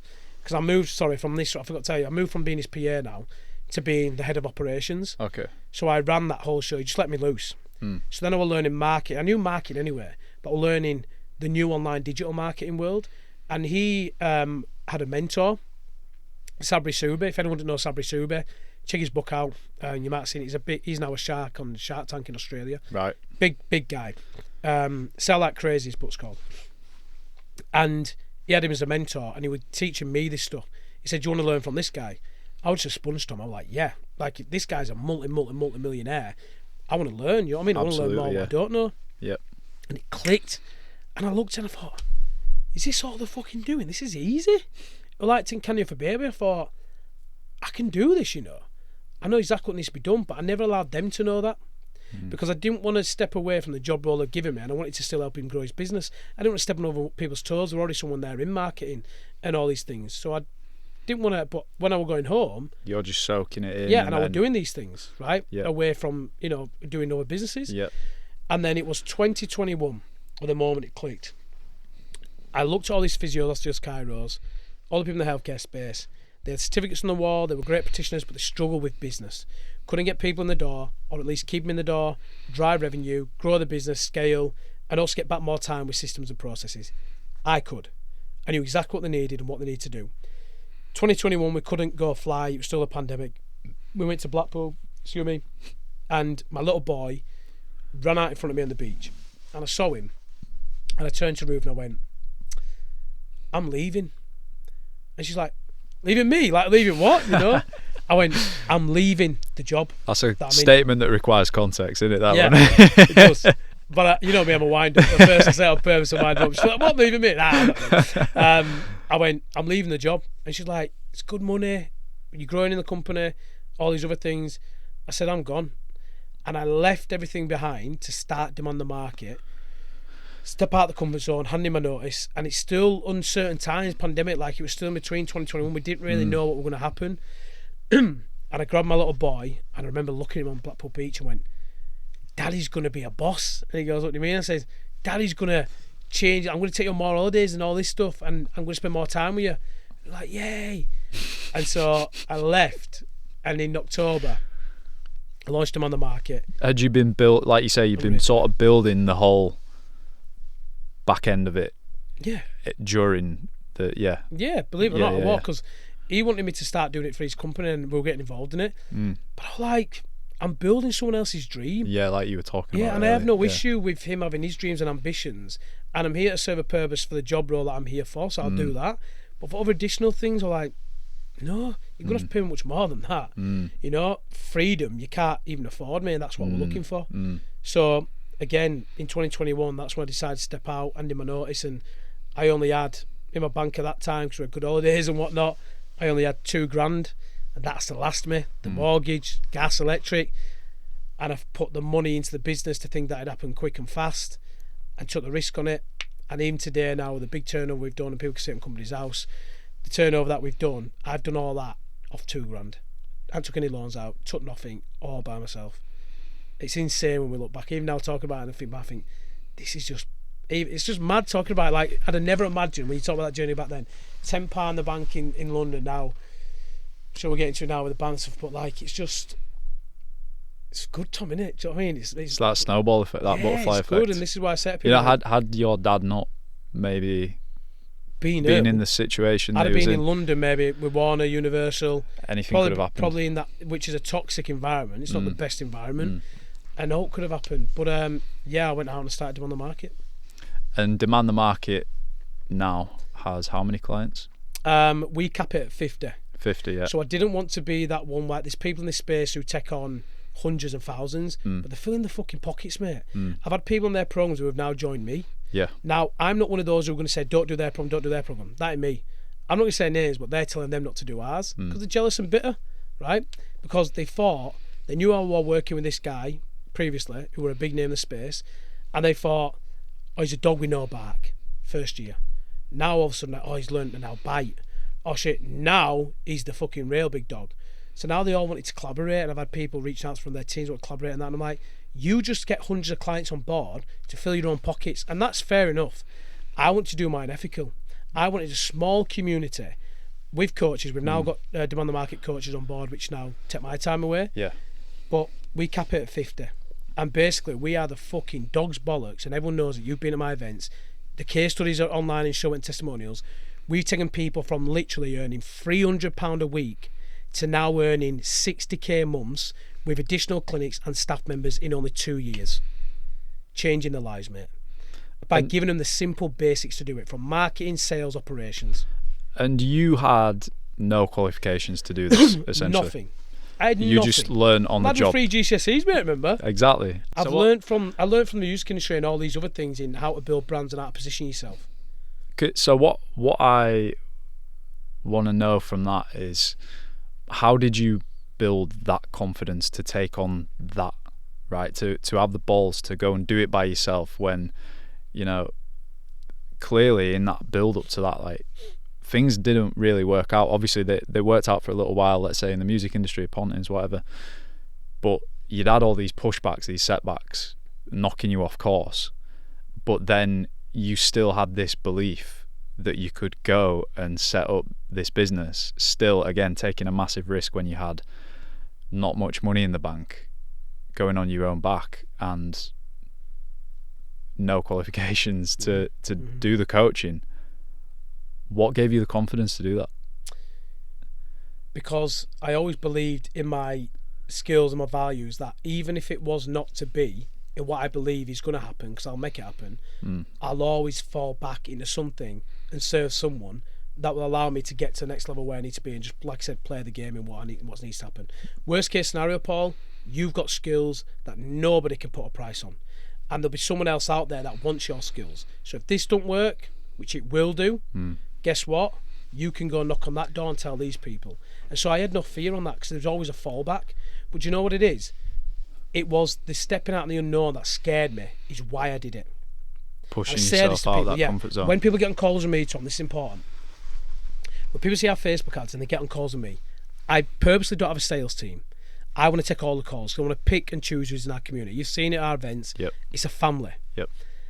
I always say to them, when I give them the investment, what it takes to join my program, I don't try and manipulate and try and play in their head and go, oh, well, what are you going to do now? No. I literally listen to them. What's your problem? I give them your solution, and I always say, take that away and you consider if it's right for you and let me know, even if it's a no. And if they say no, we don't put them on a nurture list and try and chase them down. They'll see all that anyway. We just get on with our lives, because guess what? They're going to, if they say no, carry on doing the things that they don't want to be doing anyway. Ain't going to work for them. It's not going to help them. They're going to carry on being skint, no revenue. We're going to carry on making revenue and enjoying. That's what's happening right now. But I ain't going to take someone and try and condition and convince them to get out into their comfort zone. You've got to find that yourself. Because if I've done it before, where I've tried to convince clients I knew I could help them, they came on, and then we've helped them, but they still now believe that they've got the fear of, I want my arse wiped, and they wasn't listening. They're never going to listen. You need to be ready.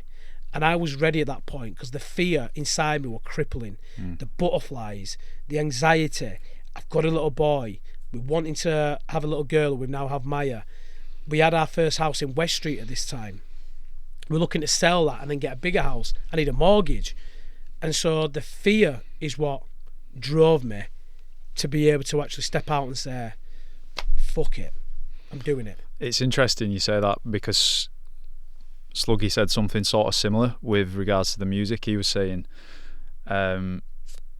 he has this weird sort of innate kind of fear or like anxiety. I don't want to make it out to be something massive like he thinks about it every day, but he was saying, you know, every now and then he'll think, what if people just stop listening to my music all of a sudden, just one day, just hit the off button. I have a fear all at the same time. Every once in time it's similar. What about, I feel like you have the odd day that all my clients are going to message me all at once at the same time. You're just going to quit. Say, oh Paul, I'm moving on now, and more subscription, all of them in one day. Yeah. But what gets him through that, or what allows him to overcome that negative thought, is what you just said, which is he understands that he has the skills and the ability to make something work no matter what and build again. Exactly. Because you've proven already to yourself that you can do that, but you've only been able to do that because you've taken the risk in the first place and taken that jump. Like Harry waited till he was making 2x the money that he was earning at his job at Sainsbury's. So he was stacking shelves at Sainsbury's whilst he was making the music. He waited till the music income overtook it twice before he said, right, I'm going to lean full time into the music thing. And then within his first 3 months of doing that, focusing on it full time, it just compounded then and took it to a new level. Same here. And do you know what? Even when I started doing the market in October, November, guess who the first client were who joined? Nick. Yeah. Crazy. Shout out Nick. Shout out Nick. Original one of the business co-host. partner, original co-host, yeah. Yeah. Of Critics on Demand. Good guy. One of my best mates. And I knew him from my previous job role because he were on that programme. I got him signed up to it. And when he came on board, there was just Nick. And Nick at the time were paying him, you know, it wasn't big money. Like his first, it was much lower than what it was when you first joined now. Yeah. It was 4x lower. And I was like, I was buzzing, like, oh, this is exciting. Then I got another client, 2 clients. And then Stephen Sheaf came on board. Started with Stephen, who's still with us today. He's now a coach, actually, on the market. He's now coaching as part of it. Met Stephen, Anna. Yeah. Yeah. He came on, he's now got 3 clinics. He were at the bottom of his in-laws' drive in a little lodge. He's now got 3 clinics, mate, with a recovery space and a lot in 3 years. Crazy. But shout out Stephen. But yeah, at that time there wasn't enough money coming in. And guess what happened? Fear setting. Yeah. So guess what I did? Said to Ruth, I've seen a job online. I'm going to apply for it. It's in sales. It's guaranteed 35k, company car, plus commission, and the money that I earn, I'll still build up demand on the market. Yeah, yeah. She goes, no, what are you doing? You're doing it again. I'll be honest with you, Tom. I applied for it, got the job. I went down to the job and I did a week training in St. Helens. Right. Okay, it were card machine readers. I'm not going to say the company because I don't know the values of that. I was literally there for a week. Got the job, company car, iPad, phone, 35k a year, commission straight away on every sale. Cushy. Yeah, good money. I thought, nice, but comfortable. And I sat in that hotel room in St. Helens. I'm still doing the market work on my laptop and doing coaching calls on the night. And I had 3 clients at this point. And I'm like, what do I do here? And Ruth said something to me. She went, I'm going to remind you again. You're very good at what you do. You're very passionate. You're going to make them a lot of money and you're going to build their dream and build their life. You're not going to do demand the market. You're going to do what you've done before. You're going to go into it and you're going to build their dream. And I thought, yeah, you're fucking right. So the fear came again. She reminded me. So I stepped out, got a nice week's wage from him, and I put that into marketing in my ads, scaled the ads, and before you knew it, within a week, we were now up from 3 clients to 8. Took 5 on in a week from that time. Mad. And then since then, now it's compounded to where we are today. And that, I think the message there is sort of like pressure makes diamonds. Yeah. And also like it is so important to have that voice in your life of somebody who knows you well enough to tell you when they think that you're going against your own you don't want yes men, you know. I think it's like people, like you said, who genuinely know you, your feelings, your emotions, your skills, your values, your vision, and who you are, just to give you that little nudge. That's why I say having a mentor and having a coach is important. I know, and my clients will watch this back, is I know they're on the program for a couple of reasons. Yeah, we can make them a lot of money, marketing, sales, operations, take away all their time, profit more, work less. But if you ask them the question, you've seen it, there's a reason why they're on this program. They always say, do you know why, Paul? Because of you. Because of your accountability, support, and giving us that fire and that burning desire to understand I can be better and do better. So we don't just give them the system to scale and consistently grow, but we remind them who the fuck they are. And you always need those people around you, not people who are just going to fluff it around and just get in a call with you just because they're going to tell you things you need to hear. Just to glaze your ego. You've heard me how I speak at my events. I fucking tell them straight because I want them all to win. And I take it personally because I see the kids, I see the families. You know, we just come back from Spain doing our DTM Mastermind retreat. We've been on piss up till half one with them all. Any other kind of guru, they don't do that, or they turn up at the event then they leave. Bollocks to that. I'm going to be dead one day, and when people come migrate, they say, what a man he was. And so we're all winning, you know, and you need that person and you need them people to know who you really are, to lean on, to allow you to remember to get to the next level. So one thing that me and you definitely have in common, we've both got a podcast. It's good looking, mate. It's our looks. It's our good looks. We both prefer the left side. Yeah. You, of course, are the host of your own podcast. Yeah. Greatness on Demand. We've touched on it a couple of times in this episode already. What made you decide, or why did you decide to start that podcast? Where did that actually come from? Because me and you, right, the way me and Paul met, for anybody watching, strip club on it. Yeah, I think so. Yeah, what was it? What's it called in Liverpool? No. Ruth would go, what? Well, actually a strip club you met him, yeah? Like, oh. So I threw you a coin on the street, didn't I? That's it. Yeah, that's it. I was busking and I was singing some shit song by this Onyx or something. Singing like Thomas. Tommy Tiago. What is it? Tommy T. Tommy T. No, so I have my podcasting business, Wakefield Podcast Studios, where we make podcasts for other people, and this podcast has obviously come off the back of that. The best out there, mate. And Paul dropped us a message, I believe, on the Instagram account, I think it was. And dropped you an email. And you dropped an email at the same time. I was actually in Australia at the time, and I jumped on a call with you, and you said, look, I want to start a podcast. I've seen you guys online. You look like the type of people that I want to work with, and it obviously just cascaded from there, and we've done all your episodes to date. Recently taken on Dean Windass, ex-Hull City and Bradford City footballer, as a co-host. Got to get legend in there, mate, if you watch this. Legend. Football legend. Dino. I don't know about that after he called me a ginger bastard. Ginger bastard at the start. No, Dean's not a man I want to be picking a fight with, I'll be honest.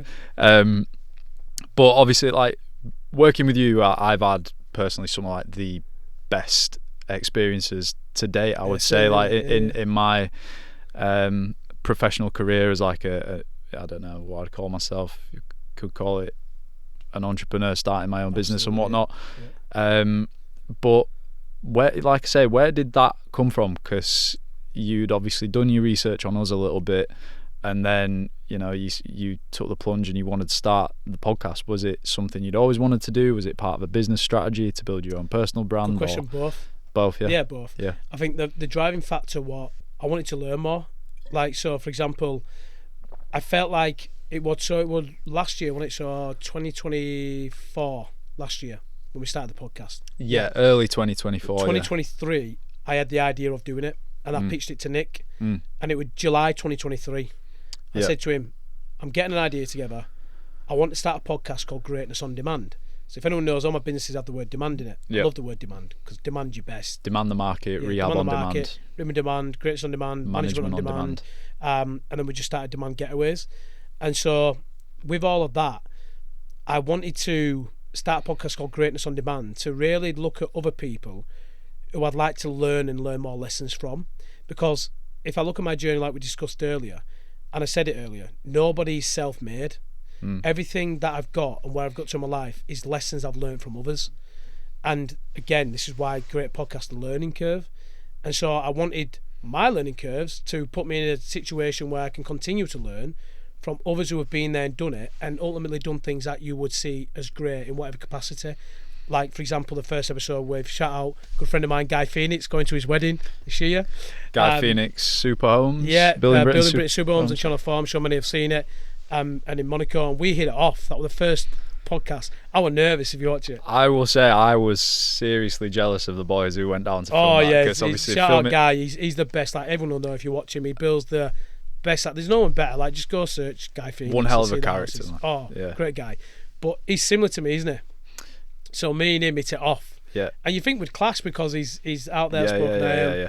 And we hit it off, and that first episode sparked the fire, and I was like, this is fucking cool, mate. I just want to touch on how you actually got that episode, right? Because Guy Phoenix, this character, had his own TV show, obviously. Yeah. Bit of this personality online, well known, and you had zero connection to him. No, whatsoever. Even with majority of our guests now, we've had no connection with them. Yeah. So it's like anything in life, is you've got to knock on doors, and as soon as you are in the room, I always say to people, it's easy to knock on doors. It's hard to stay in the room.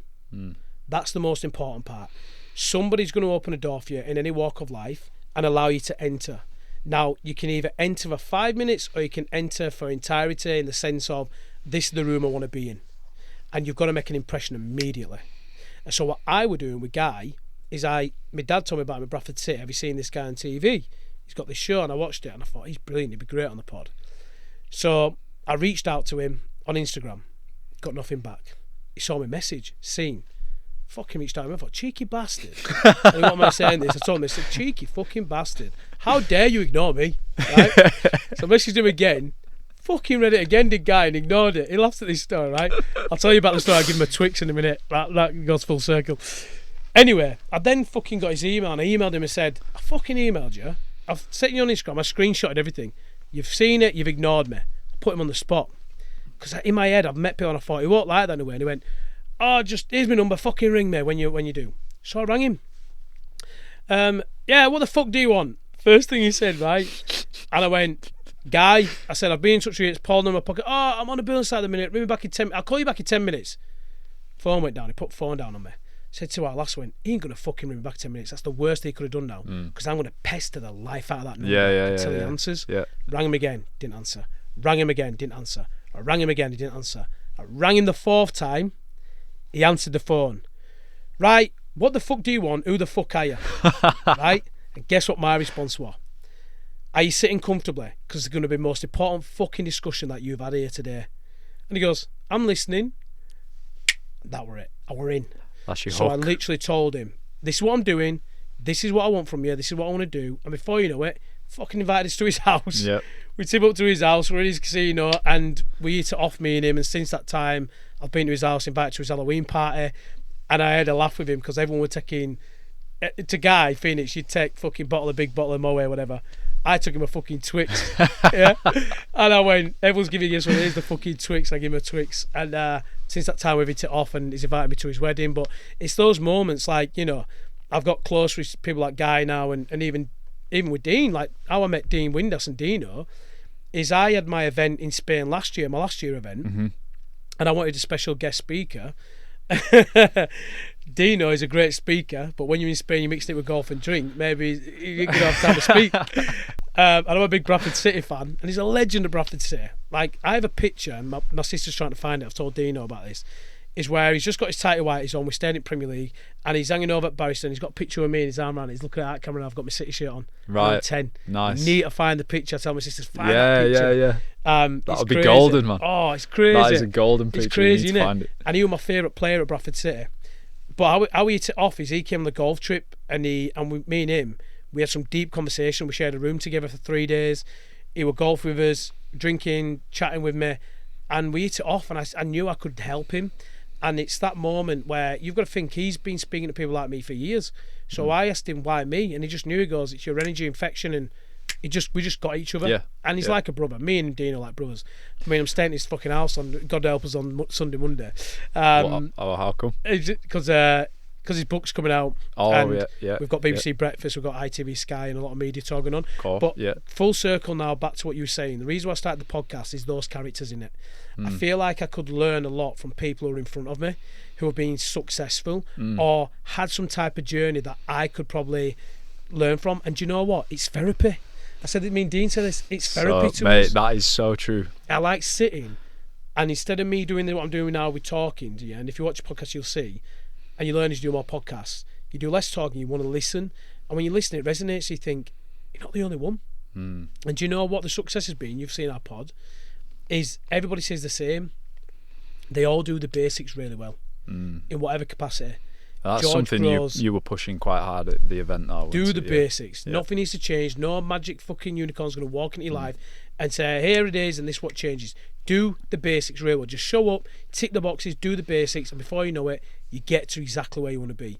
But people want it now, quick, fast and easy, but it doesn't happen like that. George Groves said, as you remember, the reason why he became world champion in boxing isn't because he was the best boxer or the hardest hitter, he was the best at the jab. The jab would set up the right hand, so all he thought about was just the basics of boxing. Jab, jab, jab. And before you know it, he went up the rankings doing the basics. And look where he is today. And it's the same with anything. So again, answer your question, Greatest On Demand podcast. We go deep into understanding the people who they are today. How would they define greatness? Then we do similar to this, take us all the way back to your child to where you are today, and how you've actually been able to find your own greatness, and what kind of message would you give to others to find theirs. And that helps me. I was quite conscious in having you on a guest today to not try and rip off the Greatness On Demand format in that respect. No, do you know what? And I said this to you. You could have called this Greatness On Demand Part 2 and it's still turning. Like, I want everyone to win, you know that. When you mentioned the learning curve and I saw the Instagram, I followed it straight away. Shared it, loved it, liked it, and I messaged you and I said, mate, if you want help at the start, I'm here to, do you know what I mean? And we all can win. That's what I'm saying. Of course. We can all win. I'm not the only person who's probably started a podcast who has similar messages. We can all win. But so the format that I sort of want this podcast to have is, so back in, you remember I was talking to you about looking at myself in the mirror, that's at that period of my life. In that sort of couple of years from being sort of like 19, 20, which I touched on more so in the episode with Wolfie. I'll spare people that. But I went through a big period of change, started making content, started doing that sort of stuff, and I came up with this acronym which was Meta. Now, I came up with Meta before Facebook changed their logos to Meta. Yeah. I've actually got some draft logos on my phone from when I was speaking to a graphic designer to get a logo made for it, and I'll try and show you after this. You would be shocked how similar the Meta logo I got made is to the actual Facebook logo. Crazy. Now, like it at the time I thought that I'd like fucking glitched the Matrix or something, mate. It blew my mind. But Meta at the time, as well, Meta stands for, to me, mindset, evolution, time, action, and that is sort of the protocol that I'm trying to follow with these podcasts, trying to understand someone's mindset from an early age and how that's evolved over time and the actions that they put into place on a daily basis and throughout to become the person that they are today, and how that transcribes into a learning curve, basically. And I started my own podcast, Mind Over Meta, with my mate Ryan in my bedroom, and we did like 20 episodes, something like that, and that is exactly what that podcast was for me. It was like therapy at the time.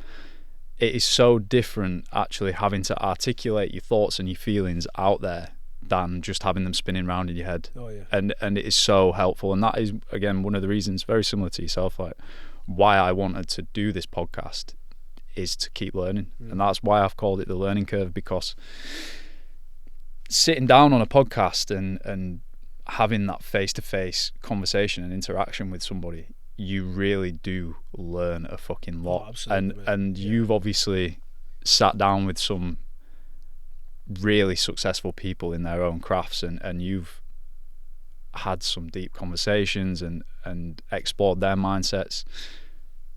Is there anything from those podcasts, I know you said they all sort of say the same thing, like do the basics right.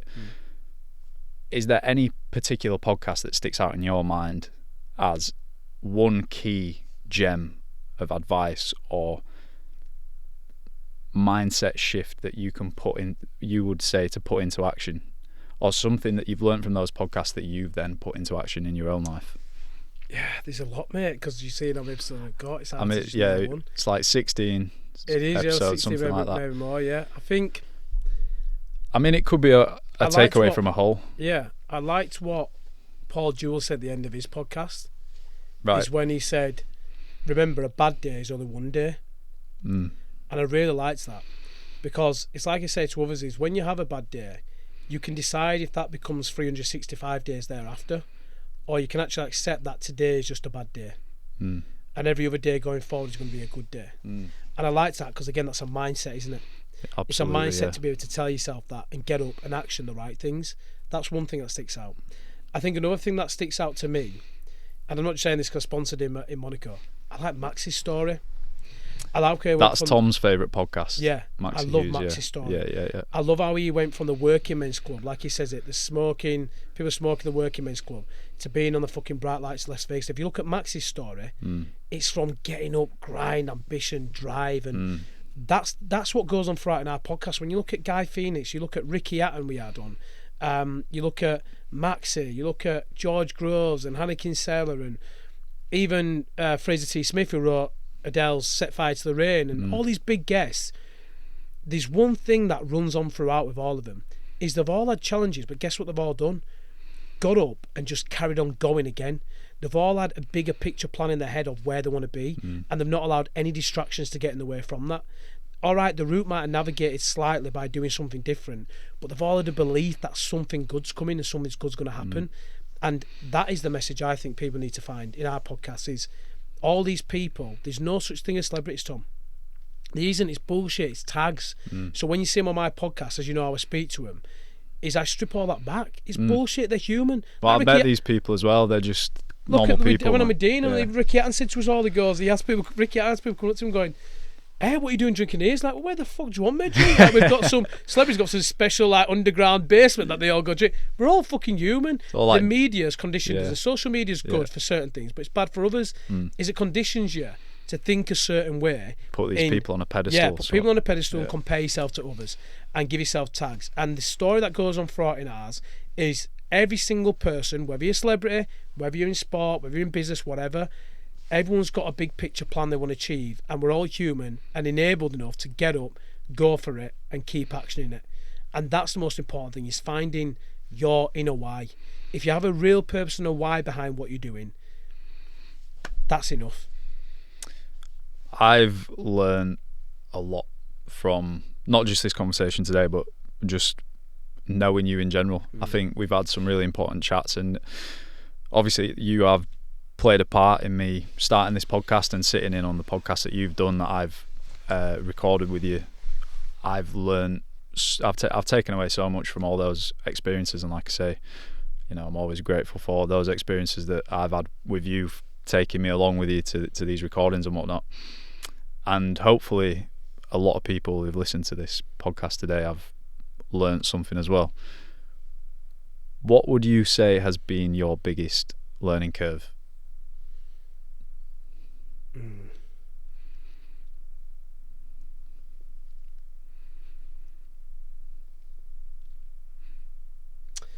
Again, I think the biggest thing that I've learned from my story so far, from my life to where I am today, is you're always bigger and better than what you necessarily think you are. And I think that's important for people to hold that. And that doesn't mean you have to have a lot of money in the bank. You don't have to have a Lamborghini sitting on your drive. As long as you can put yourself in a position to understand, in your current situation, if you have a dream and ambition and a drive to get something, in whatever capacity that may be, don't allow others, or don't allow the media or all this other tension and distractions going around you to be able to suffocate you, to make you believe that you belong where you necessarily think you don't belong. You are bigger and better than what you necessarily think you are. And I think my biggest learning curve is I've had so many teachers, so many people, as we discussed, shutting the door in my face, tell me I'm not going to do this, tell me I can't do that. But I had a belief that one day it would happen, because I've always believed, again, that I'm bigger and better than what I necessarily think I am. And I think, like I said to my son, he's only 5, he's Brock. If you ask him what he is, he says he's a Donnelly. And if you say, what does that mean? He says it means I'm strong, I'm ambitious, and I can achieve anything. He's fucking 5, Tom. My 2-year-old little girl, Maya, say to her, what are you? She goes, Donnelly, in a cute little voice. And you say to her, what does that mean? She goes, strong. Just says the word alone, right? And it's being able to understand and remember that no matter what you're going through right now, where it's the lowest of your lows, just understand, like I said earlier, there's always someone else who's in a worse position who made it happen. So find who you are, find your understanding, your why behind the things you're doing, and take away the information to know from my story that you're bigger and better than what you necessarily think you are. I think that's a perfect place to wrap it up, mate. Appreciate it, mate. Top man. Thanks for having me on, bud. There'll have to be a part 2 at some point We'll in do it. time, 100%. We'll do it. Oh, that was sick, mate. That was very, very good. Appreciate it, mate. You're going to keep the bit in with Dino as well? Come on, you ginger bastard, if you're recording. I'm clipping that shit Start it.